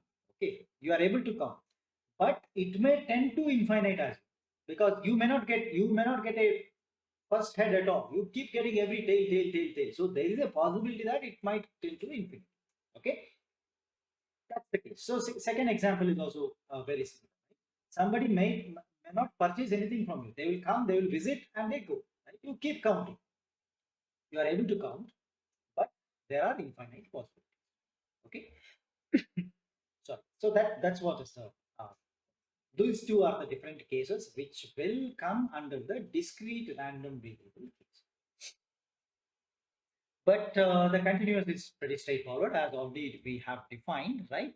Uncountable, infinite possibilities are between this number to this number, anything might come, right? So any real number, including any number of decimal places, if the random variable is expected to take such what you call such a range of values, so we will be considering them as the continuous, right? Random variable, right? So the experiment which generates such a variable will be considered as a continuous random variable. Okay, I hope it is clear. Any doubt? Okay, so let's move further. That brings us to the quiz 2. All right, we have three questions over here, and yeah, take your time. I'll give, say, 3 to 4 minutes of time for you to understand the question and give the answer. Okay. So put your answers in the chat box, please.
Okay, we have few answers available here. I want everyone to give your answer. Okay, take your time. I'll give maybe 2 more minutes so that everyone can try to put your answer. Okay, in the chat.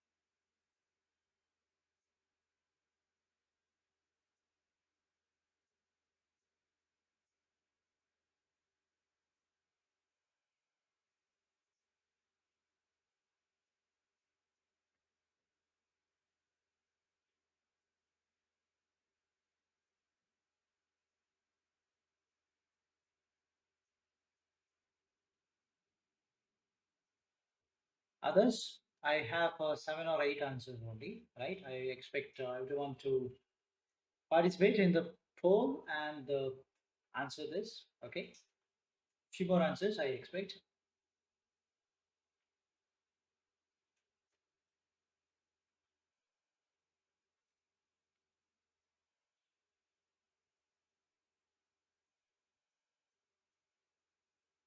Okay, so let's look at the answers, right?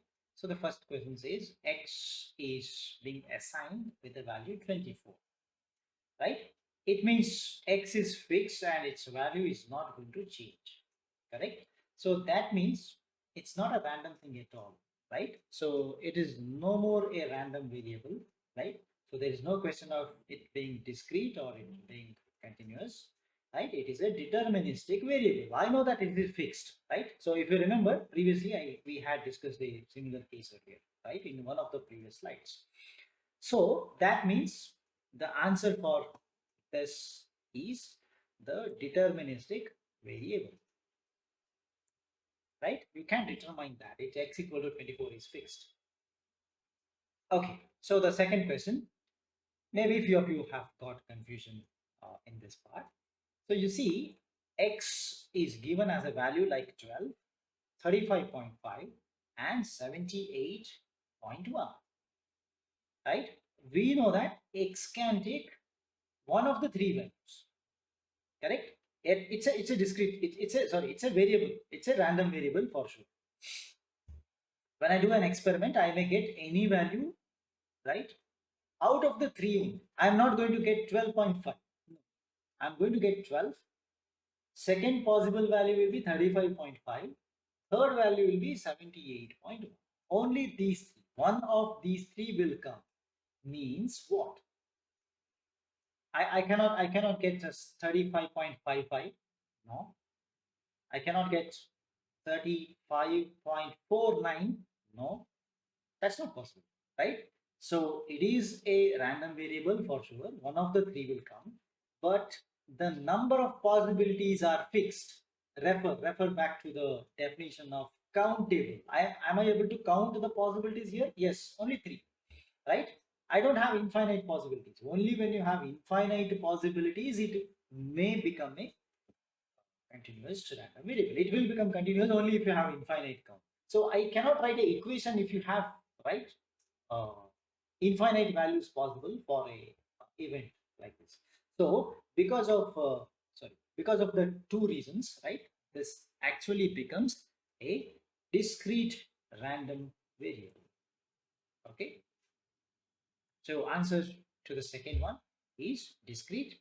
Yes, I can see that whoever has answered, most of them have selected that. Few of them have doubts because they selected the continuous as well by looking at 35.5 and 78.1. Okay, all right, that's fine. Let's move forward. So most of you have answered the third question correctly.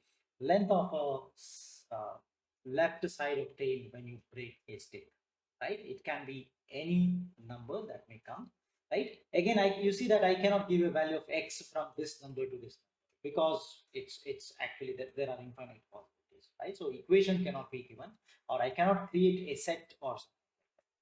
Okay, because of this condition, since you have infinite possibilities, right, this actually, right, becomes a continuous random variable. Okay, so let's move further. Right. So the next important concept is called as the probability mass function. Right. So this probability mass function is associated with the discrete random variable. Whenever you are trying to talk or you are trying to analyze about the discrete random variable, one very important parameter or a function that comes into picture which gets directly associated with the discrete random variable, it is called as a probability mass function, right? So I have to bring equations here just to make sure that whenever you see this in any other document or anywhere else, when you see, you should be able to relate that, okay, right, this is whatever I'm seeing here is a probability mass function, or PMF. Notation is this small p stand for the probability, this x whatever you see here, right, the suffix capital X whatever you see there, it is the random variable. Probability of the random variable capital X taking a value x, probability that capital X is taking a value 2. For example, I'm talking about tossing two coins and I'm trying to count the number of heads.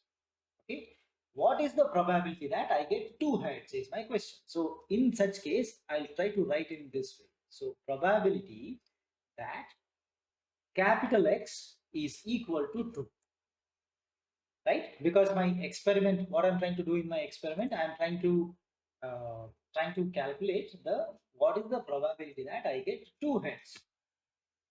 Okay, so the capital X is the random variable which converts my result into the number, right?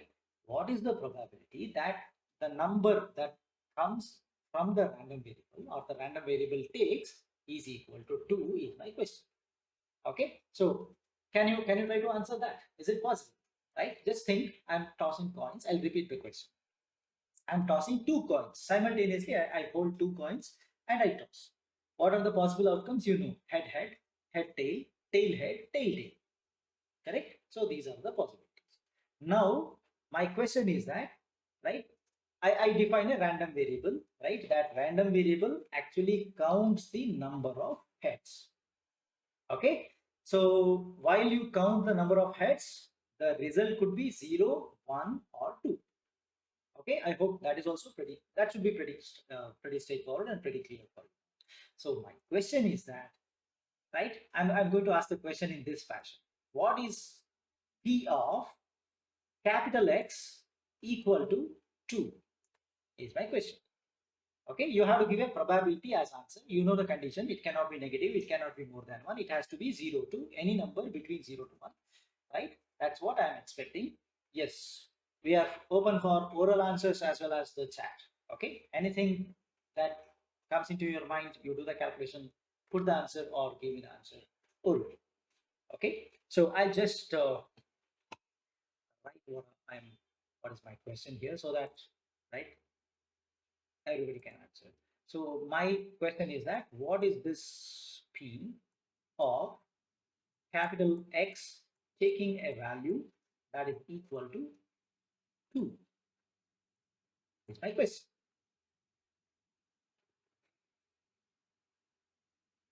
You know the whole experiment, you know the result, what are the possible answers, right? Head, head, head, tail, tail, head, tail, tail.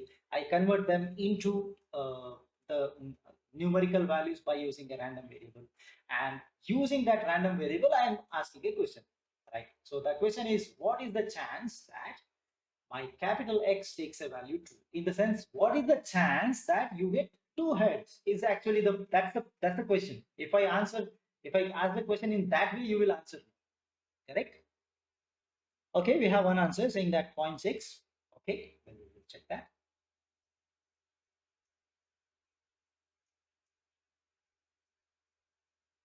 I'll ask the question again. Okay, so I'm tossing two different coins. Okay, When I toss the coins, I know I get head, head, head, tail, head, or tail, tail. These are the four different possibilities. Now, what I do, I don't want to keep that answer in head, head, head, tail, that format.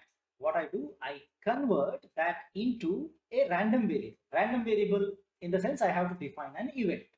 What is my event? My event is counting the number of heads. Like counting the score of King K when he plays a match. Similar to that, I am actually counting the number of heads that I'm going to get when I do this experiment.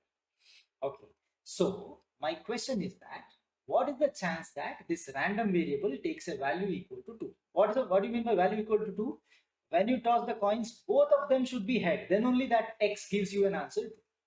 So out of those 4 chances, right, how many of them will give you 2 heads is the question. Okay, we have varieties of answer coming up in the chat. I can see, right, starting from 0 0.6, 0 0.75, 0 0.25. Yes, okay.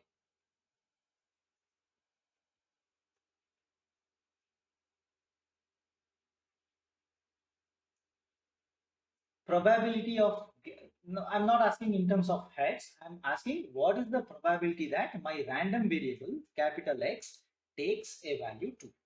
Actually, that means in terms of head, if you look at, because X is what? X is counting the heads, right? Whenever I toss, how many heads I get in a result is what I'm counting. So when I have HH, 2. HT or TH, X equal to 1. Whenever I get TT, X equal to 0. That's all, right? So now I'm not writing the answer in terms of HH, HT, TH, TT. I'm simply writing X equal to 0, 1, 2. Right? In that is my question. What is the chance of capital X taking a value equal to 2? Okay, I hope that is clear. Okay, so I'll give maybe 30 seconds more so that whoever is still doing the calculation or still thinking about this, I can provide their answer in the chat.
Yes, so we have a range of answers coming here, right? Starting from 0.6, 0.75, 0.5, 0.25.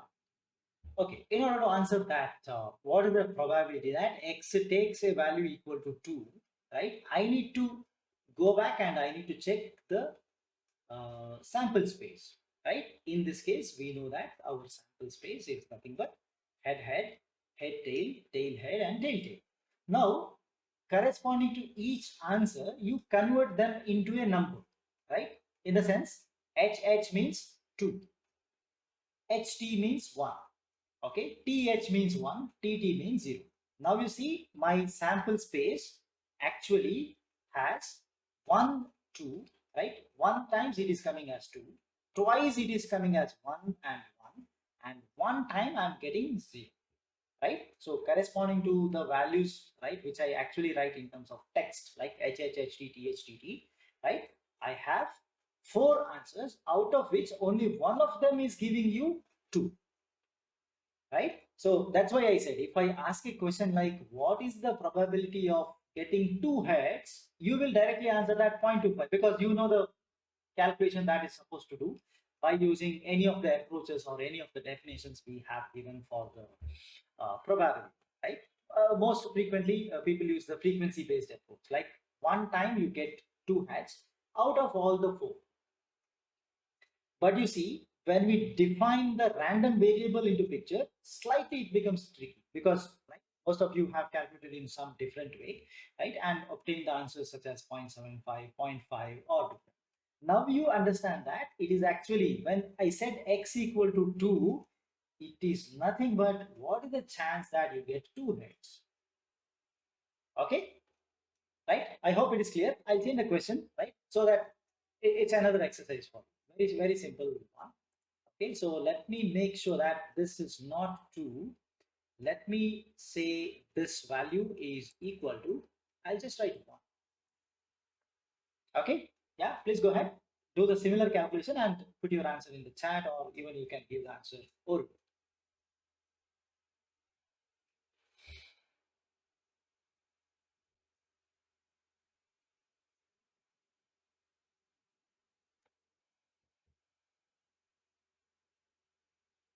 0.5. Yes, we have one answer, 0.5. And I can see few of you are answering the chat, right? 0.5, 0.5, 0.75. Okay, let's see. So whenever we ask a question related to the random variable, right, related question, right, it is suggested, if possible, right, convert that back into your sample space, right, and try to analyze. X equal to 1 means what? Getting one head. What is the chance that you get one head, right, when you toss two coins, right? One of them should be head. So that's the question. Okay, so if at all the question is not clear, right, so that's how you're supposed to approach.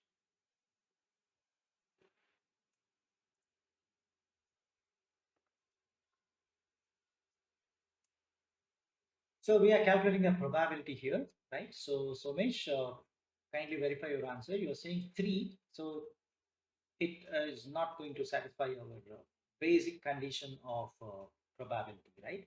It cannot cross 1, right? It has to be any value 0 between 0 to 1.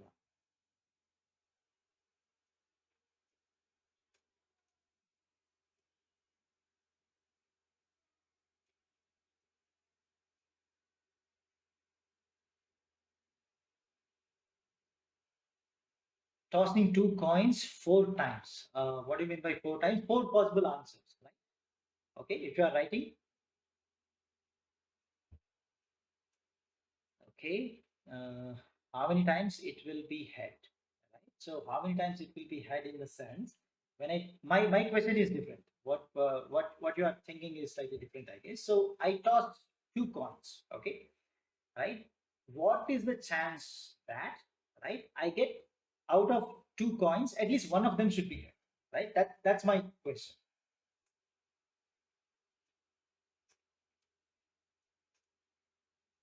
What is the chance that you get exactly one head, not more than one head, not at least one head? I'm not asking that. Okay, so I'm asking, what is the chance that when you toss two coins simultaneously, you get exactly one head? Right. Okay, I hope that question is clear.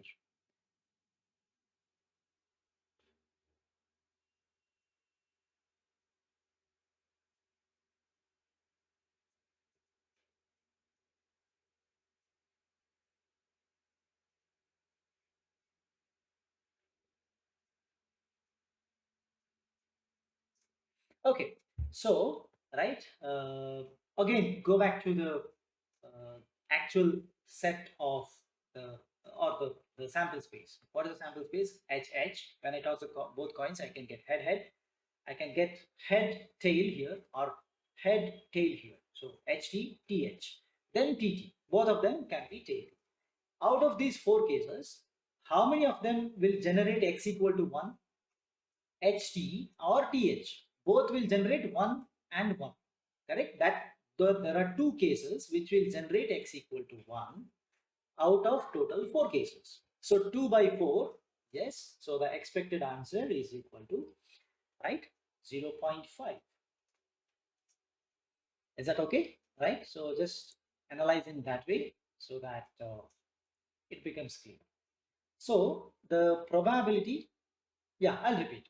So you see, in our what you call as a sample space, right? You have right? HH, HT, TH, TT. If my experiment is to count the number of heads, right? HH gives you 2. We are not interested in that. HT and TH, right? Both answers will give you X equal to 1 because X is the count of the head, right? HT has 1 head, TH also has 1 head. Last possibility is TT, which gives you a 0. So out of 4 possible values, there are 2, right? Possible 2 things will give you X equal to 1, right? 2 of them will give you 1 out of 4. So 2 by 4 is equal to 0.5, right? So that is the answer expected over here. HH gives you 2, right? My question is just 1.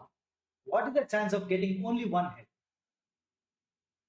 Okay, so previous question was exactly 2 heads. What is the chance that you get 2 heads? It is 1 by 4, right? Now, what is the chance that you get exactly 1 head is 2 chances out of 4, right? So that's why it is this. If at all I ask, what's the chance that you don't get any head? That is 1 by 4, right? TT is what you are considering, okay? Right.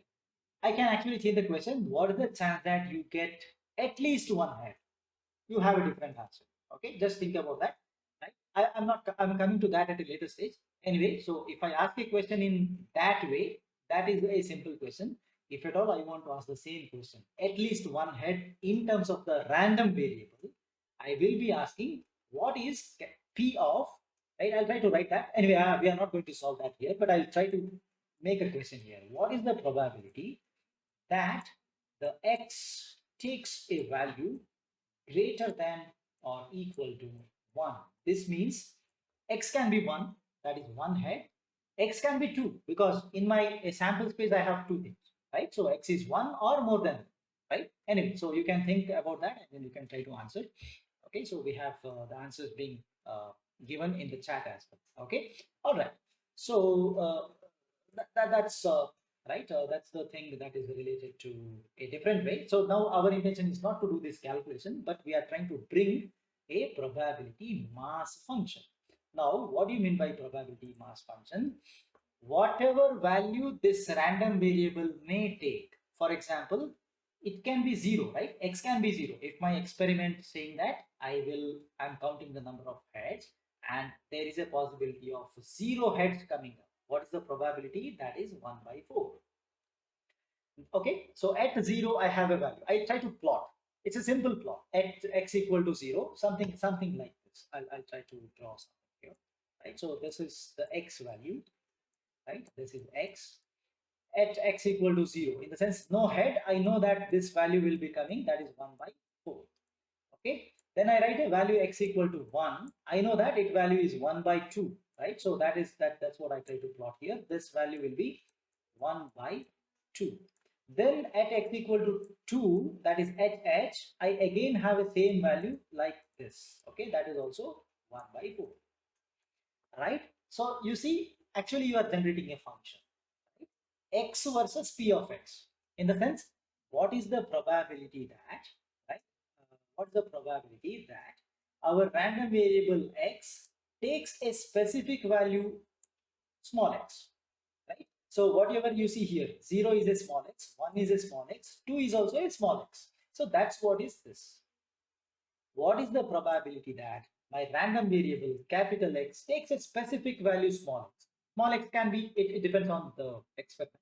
Right? But in our case, where we are using 2 coins, this can be 0 or 1, right? So whatever we have calculated now, right, that itself is what is called as a probability mass function. Very simple. Okay, right. So anyway, I have given few more details about that. As of now, that's not required, right? So again, so people might confuse most of the time, so that's why I have added here. If you're counting the frequency, this happened 4 times, this happened 8 times, this happened 30 times, that's not an EMF. Okay, so people, I have seen people confusing about it. That's why I added a point. Anyway, I don't want to discuss about this. Okay, when you read it, you will understand. So let's give an example, right, of the PMF, right? If at all I try to, right, do a frequency plot of binned strike rate, in the sense, right, binned strike rate in the sense, what is the chance that he got the strike rate of 0 to 20, right? I try to plot 20 to 30. I plot. That's a bin, right? So 10 to 20 strike rate, something. 20 to 30 strike rate, something. 30 to 40 strike rate, something like that. If you try to bring that, if you try to plot something like that, yes, that will be a PMR. Okay, there you are calculating the probability, but general count, whenever you try to do a frequency plot, that is not a PMR. But anyway, so if you are not able to catch that, doesn't matter. Simply understand what we have done here with the coin experiment. Only that is what is required. Other points, whatever I have added here, it's extra. Okay, as of now, right? Going in depth is not required. My intention is just to define what is called as a probability mass function. Okay, so let's say, right, we have, yes, Ruchi. Yes.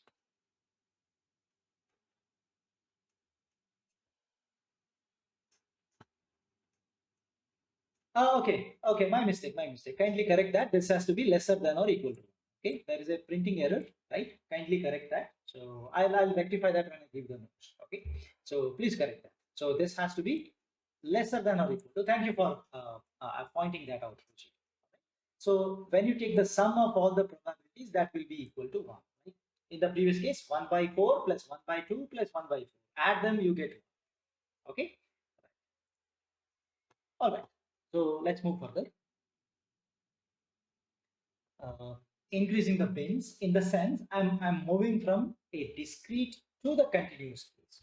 Okay. So anyway, we already have done or we already have discussed about the difference between discrete variable and a continuous variable. Okay. So discrete random variable gives you, whenever you are discussing about the discrete possible values, I have to plot it discretely. It can take 1, then it can take 2, then it can take 3, something like that. Only those values, if I take the probabilities, then it is said to be discrete.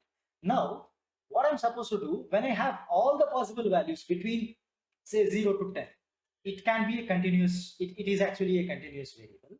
Then what I say, I will not stick to, you see, actually there has been what is called as a binning, like 1 value, then 2, then 3, then 4, like that. If I want to go for each and every possible value between 0 to 10, right?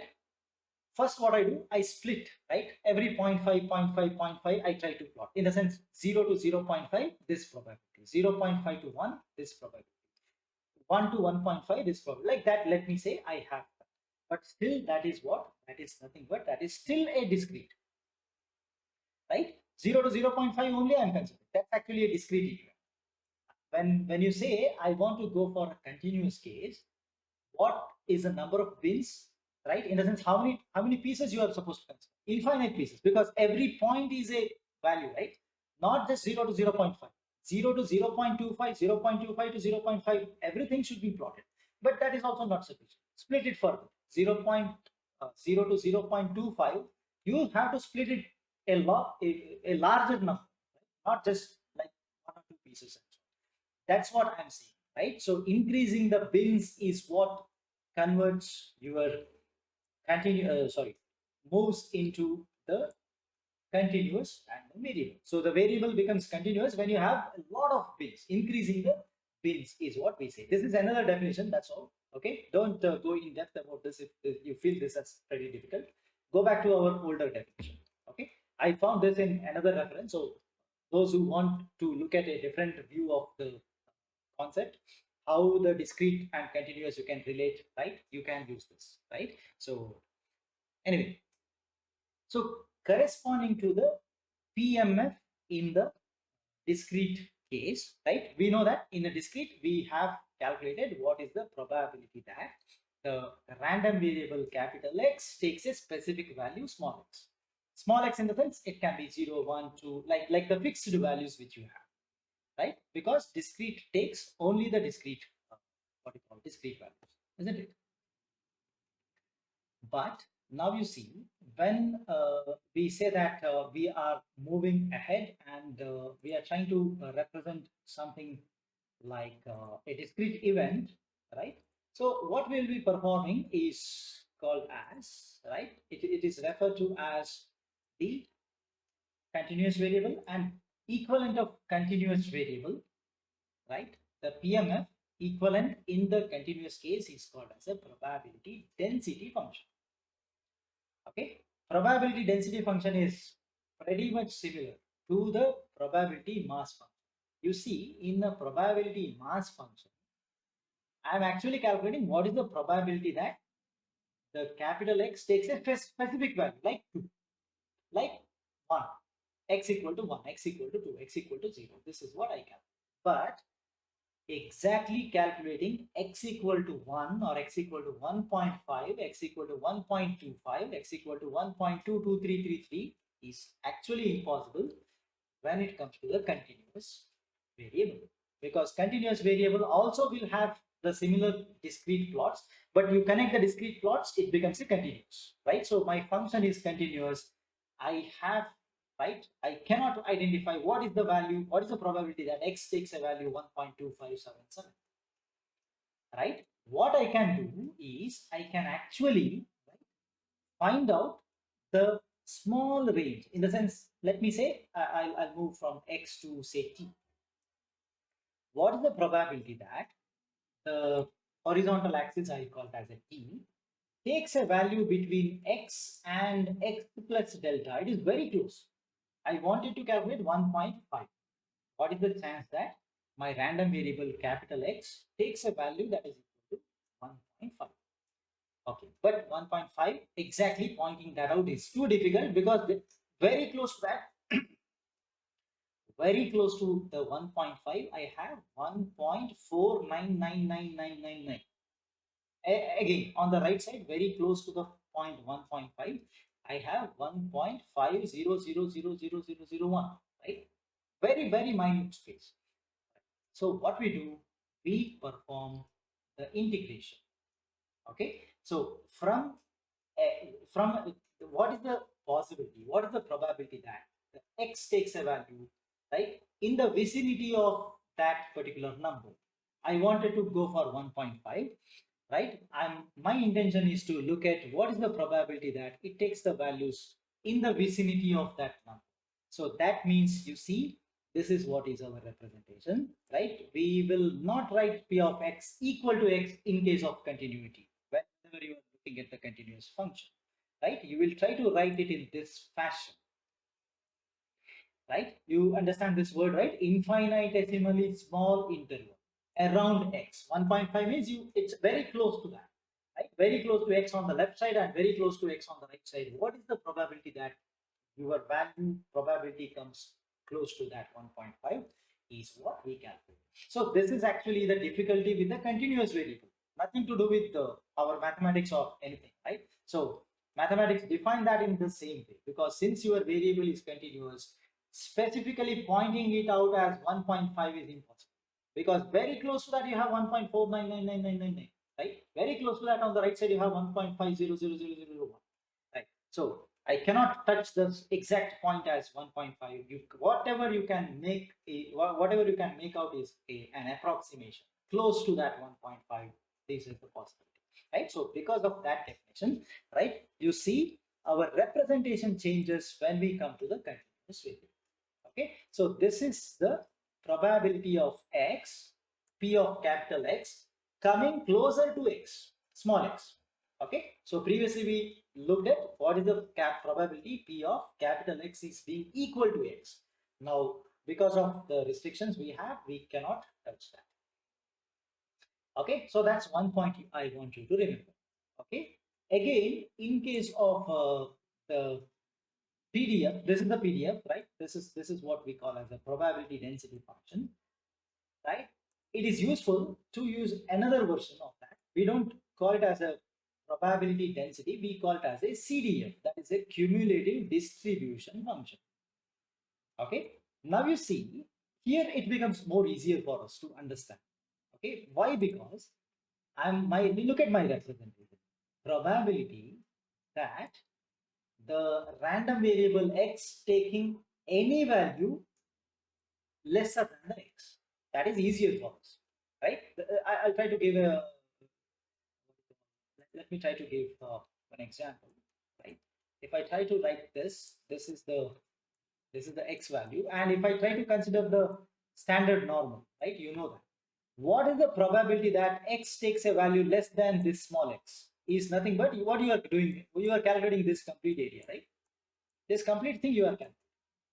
What is the chance that x is less than 5? If I ask a question, you calculate all the value less than 5. You actually integrate it and calculate the area from minus infinity till that. Correct? So that's what I'm doing here. You see the representation. Integration of minus infinity till x. This f of x. What is this f of x? That f of x itself is, right? Right? That f of x itself is the PDF. Probability density function is what you have on the graph. That graph plot, if you give an equation, that is small letter f of x. Okay, so that's how it is. If you integrate that, what you get is called as the cumulative distribution function, right? So whenever I have a function and I integrate, right, and I calculate a probability, you already understand this because we have done the problems in the statistics, right? So p of x less than that number means I find that number, I calculate the area all the way from minus infinity till that number. So you see here, since we are not aware of that number x here, I simply write x. If it is 2, you write 2. If it is 2.5, write 2. If it is 2.55555, you write that, right? So just do that. Whatever you get is called as a CDF. CDF means what is the chance that the variable takes or any value before this x, okay, from minus infinity till there. Right. So that is what is the CDF. Very easy to understand. From the CDF, if you want to go to PDF, because I integrated to reach the CDF, right? So integrate will give you this. Means if you want to go back, you should differentiate. Correct? I want to get this. Means this integration should go to other side. When the integration moves to other side, it becomes differentiation.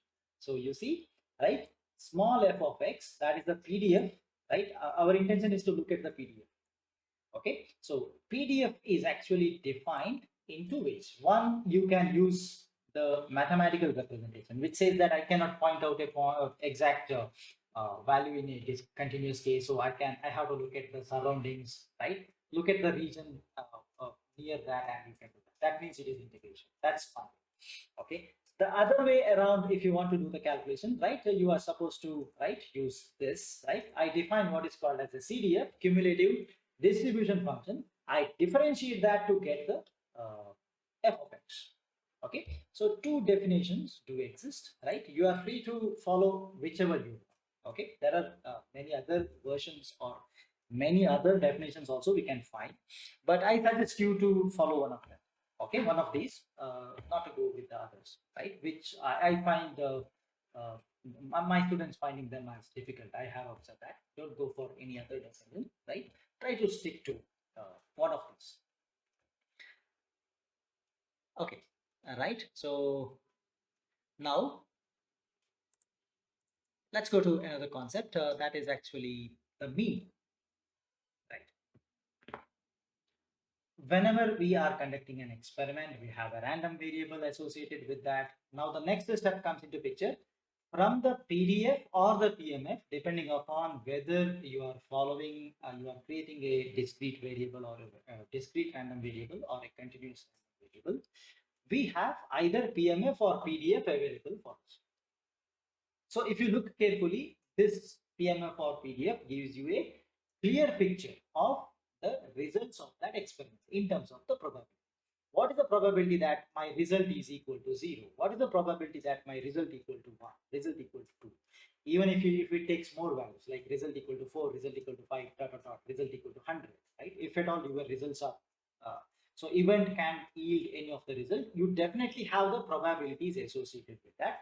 That's why we have mentioned over here saying that contains the full information about your experiment's result, right? But what we want, right, in order to give a more clear picture about your experiment, right, the random variable needs to be represented in a single number form. I want a single number that actually talks something about this. Something like, okay, what is the average age of people between 40 to 60? I know that if I actually look at the the values it can take. It can be anything from maybe 4 feet to 7 feet, 4.1, 4.11, 4.111, all right, 5.25, right, like that. You have the complete range coming up, right? But when I say what is the average of that, you see, I'm going to get a single number out of that. So though if I try to plot a curve which actually plots what is the probability that height of a person is 4 feet, starting from 4 till 7, I may get a plot. Okay, any shape, doesn't matter which shape it is, any shape you choose, right? Or any function, like it can be exponential, it can be Gaussian, right? Or it can be normal, anything you can choose. Doesn't matter. Irrespective of that, I know that I have a curve. But if you talk about a mean, right, you can represent the whole curve, characteristic of whole curve with a single number, saying that, okay, the average age of this particular variable, which represents the age, right, is centered at 4.5. You get more clear picture about that using one number.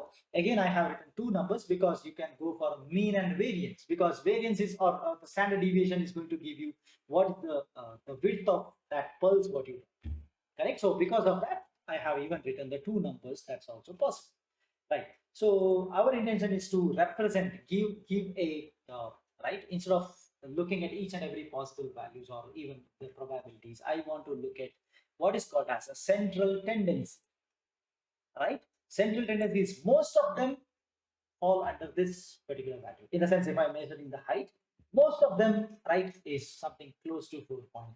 I can say like that. That's what is going to be called as the mean. Okay, so mean is defined in this fashion. Its a notation is mu, right? Sum of everything, right? If you are calculating the height, right, of 10 people, you know how to do it. Add the heights, so x1, x2, x3 up to x10. Divide that by the numbers you have, number of people you have. That's one value. So that's what is the mathematical notation, right? It's a straightforward notation. We all know that. Okay, so I just wanted to give the mathematical view of that. Okay, so that's one point. So let's look at the maths behind that. So let's say that there is a random variable that is like x has the four values like this. Sorry, five values like this: 1, 1, 4, 4, 4. Right? I did an experiment, and this is my result. Right? So what's the mean of that? Right? How do you calculate? You just follow this. Right? So 1 by 5 times 1 plus 1 plus 4.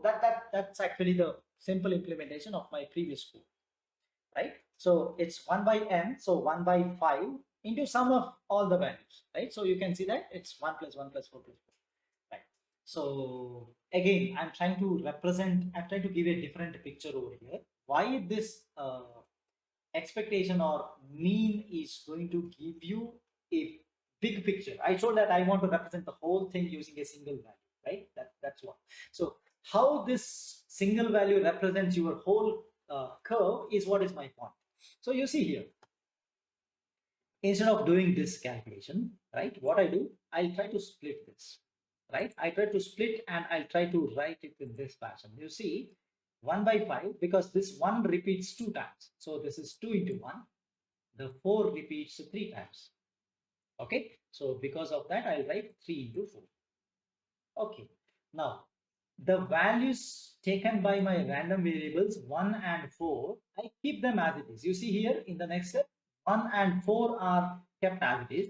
I'll multiply this 1 by 5 to the frequency term. In the sense, 2 times it is repeating, I divide that. 3 times it is repeating, I divide by that. So you see 2 by 5 and 3 by 5.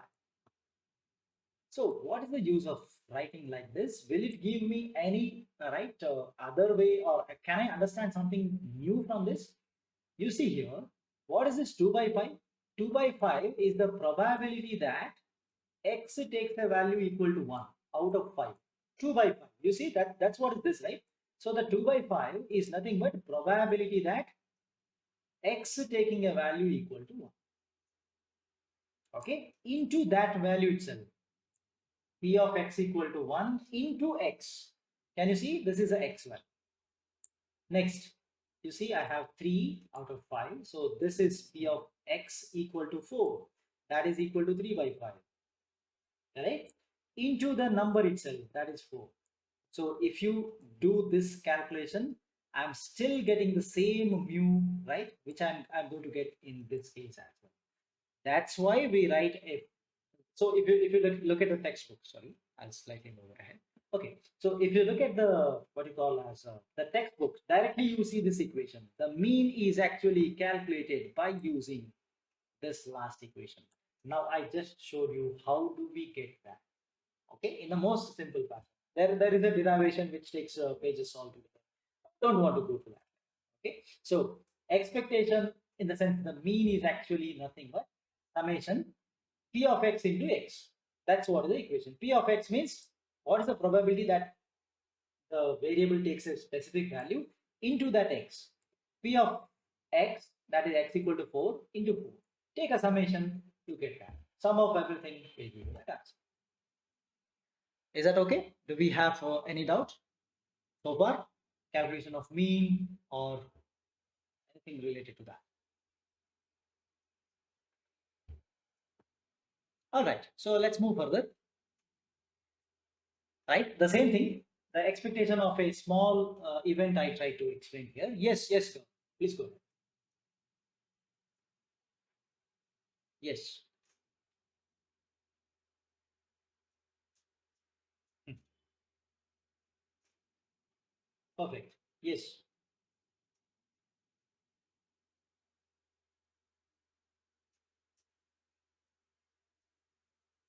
No. See, these steps are actually not required. Okay, this is absolutely not required. But when I say if I directly go to the textbook method or any references you take, that will directly tell that okay, this is how you calculate a mean. Okay, the last equation will be given, but nobody understands how that gives you this, right? Because what I know is I have to divide by 5. I don't see a division by 5 in this equation at all, right? So my intention was to show you that okay, from this, right, I can go to this. That's why I did all those steps. Okay, so these steps are absolutely not necessary, right? My intention of using them over here is just to come to this equation from what we already know. What we already know, take a sum, divide by 5. But if I just write this equation, nobody understands that. Where is that 5? Where is the division happening? And how can you say that, right? I'm getting the same mean over, right? So that is my point. Okay. Is that clear? Okay, sure. Now, whenever I'm talking about a random variable, right? The same equation holds good, right? For finding the mean of that random variable, right? Whether it is discrete or it is continuous, right? So, right. So I actually previous case is actually a discrete case only, wherein we have proved this part. Okay, the mean value of that particular random variable I can calculate using summation the x value into probability of the random variable taking that x. One means 1 into p of 1 plus 4 into p of 4. That's what we have. So we know that whenever a continuous variable changes into a discrete, whenever a discrete changes into a continuous, I have to make certain changes. Wherever you used to take a summation, that needs to be replaced by the integration. So the same thing is happening here. You see, there was a summation. I had a x which is discrete. Now this x is continuous. So that means this summation needs to be replaced by an integration. Okay, then x is my the value which it takes. This x whatever we have written here is a discrete variable. X takes a 0, x takes 1, x takes 2. So 0, 1, 2, etc. So previous case only 1 and 4 were. Okay, so only two values you see. But now this whatever x you see in the second equation, this is a continuous variable, which means I cannot point out the specific location. X equal to 1.5, no, not possible, because surrounding to that you have 1.499, right side I have 1.5001, etc. So because of that, right, I have to use this x and the not p of x, I have to use the probability density function fx. Okay, f of x. So this p of x is the probability mass function equivalent to the probability mass function on the discrete side on the continuous side, I know that I have the probability distribution function, PDF. So that's how they are equal, right? On the left side, when I'm considering the discrete random variable, I'm going to use this equation. Similarly, when I'm going to move to the right side and I'm considering the continuous random variable, I have to replace the summation by the integration. I have to write x itself, but understand that x is a continuous variable. Plus, I have to replace the p of x by f of x. P of x was the probability mass function PMF. F of x will be the probability density function PDF. So this is how you are supposed to relate the uh, discrete random variables calculation of mean to the continuous random variables mean calculation. Okay, so that is what, okay, is the equation wise. Now I'll try to give an interpretation. Okay, now let us say, right, it's equivalent to finding, it's just an example. Okay, like, right, I have a case wherein I can say that various masses are placed on a plant, right? I keep 2 kg, 1 kg, 5 kg, 8 kgs over there, right? If at all you want to find a balancing point out of them, right? I want to support this whole plant by using a single point. You need to find out a point somewhere where it's a point, right, where everything will be balanced, right? The whole system will not collapse. Right? That point, finding out that point itself is something we can relate it to the expectation or finding out the mean of the whole system, right? It is an expected value. If you try to go to that particular location, everything is balanced, right? On this side, whatever is the weight, same type of same weight is on the other side as well. So if you consider a graph which represents the f of x, right?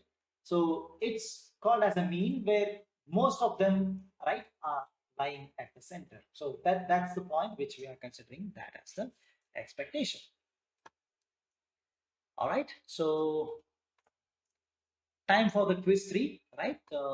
Please give your answer as quickly as possible. I'll try to wind up the probability in today's session itself. We are coming very close to the end. Okay. Yeah, I'll give you, say, 30 seconds for you to answer.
Okay, so the first question says mean and expectation are different quantities, right?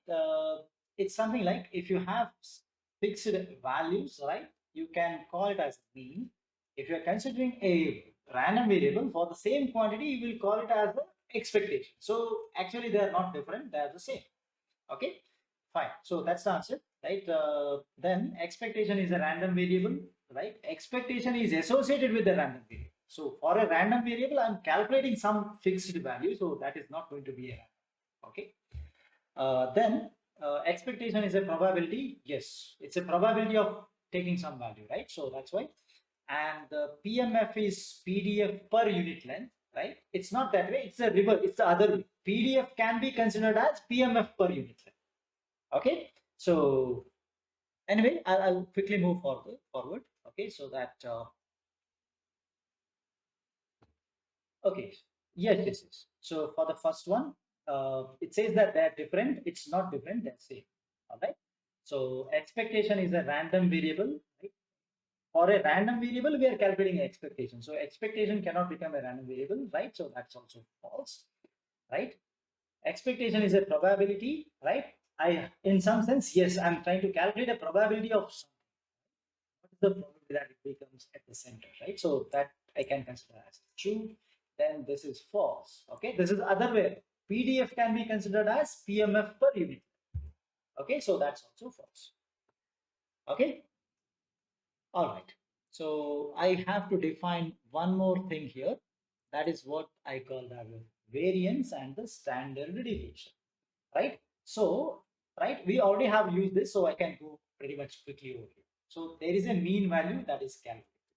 So from the mean value, right, how much, right, the values are spread around the mean is what is called as the variance. Okay, and square root of the variance is what we call it as the standard deviation. But mathematically, right, we can actually, there is no shortcut. I didn't get any shortcut notation using which I can come to this point, right? We have to go for a very larger derivation itself. So I skip that, right? Directly I'll give you the equation, right? So one is expectation of this, you can use, otherwise expectation of x square minus expectation of x whole square. And what is the expectation of x? This is the mean. You can write it as a mu square. Okay, that's also fine, right? So that is an equation, right, to do that. If you remember the car crash example which we had solved over there, we had to calculate the mean and variance, right? So that's the method which you are supposed to do if you have a data set available.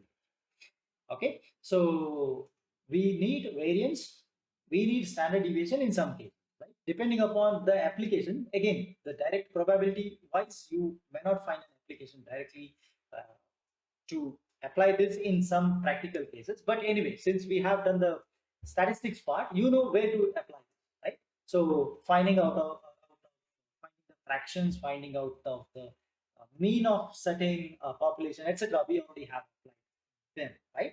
So this is another very important. Okay, I have defined this. Okay, so I'll stop here, but I want to say maybe I'll take one more minute maximum. Right. What else is there in the document which you receive? Right. You will get what you two more slides will be there. I'm not going to show that now. One is the application. Right.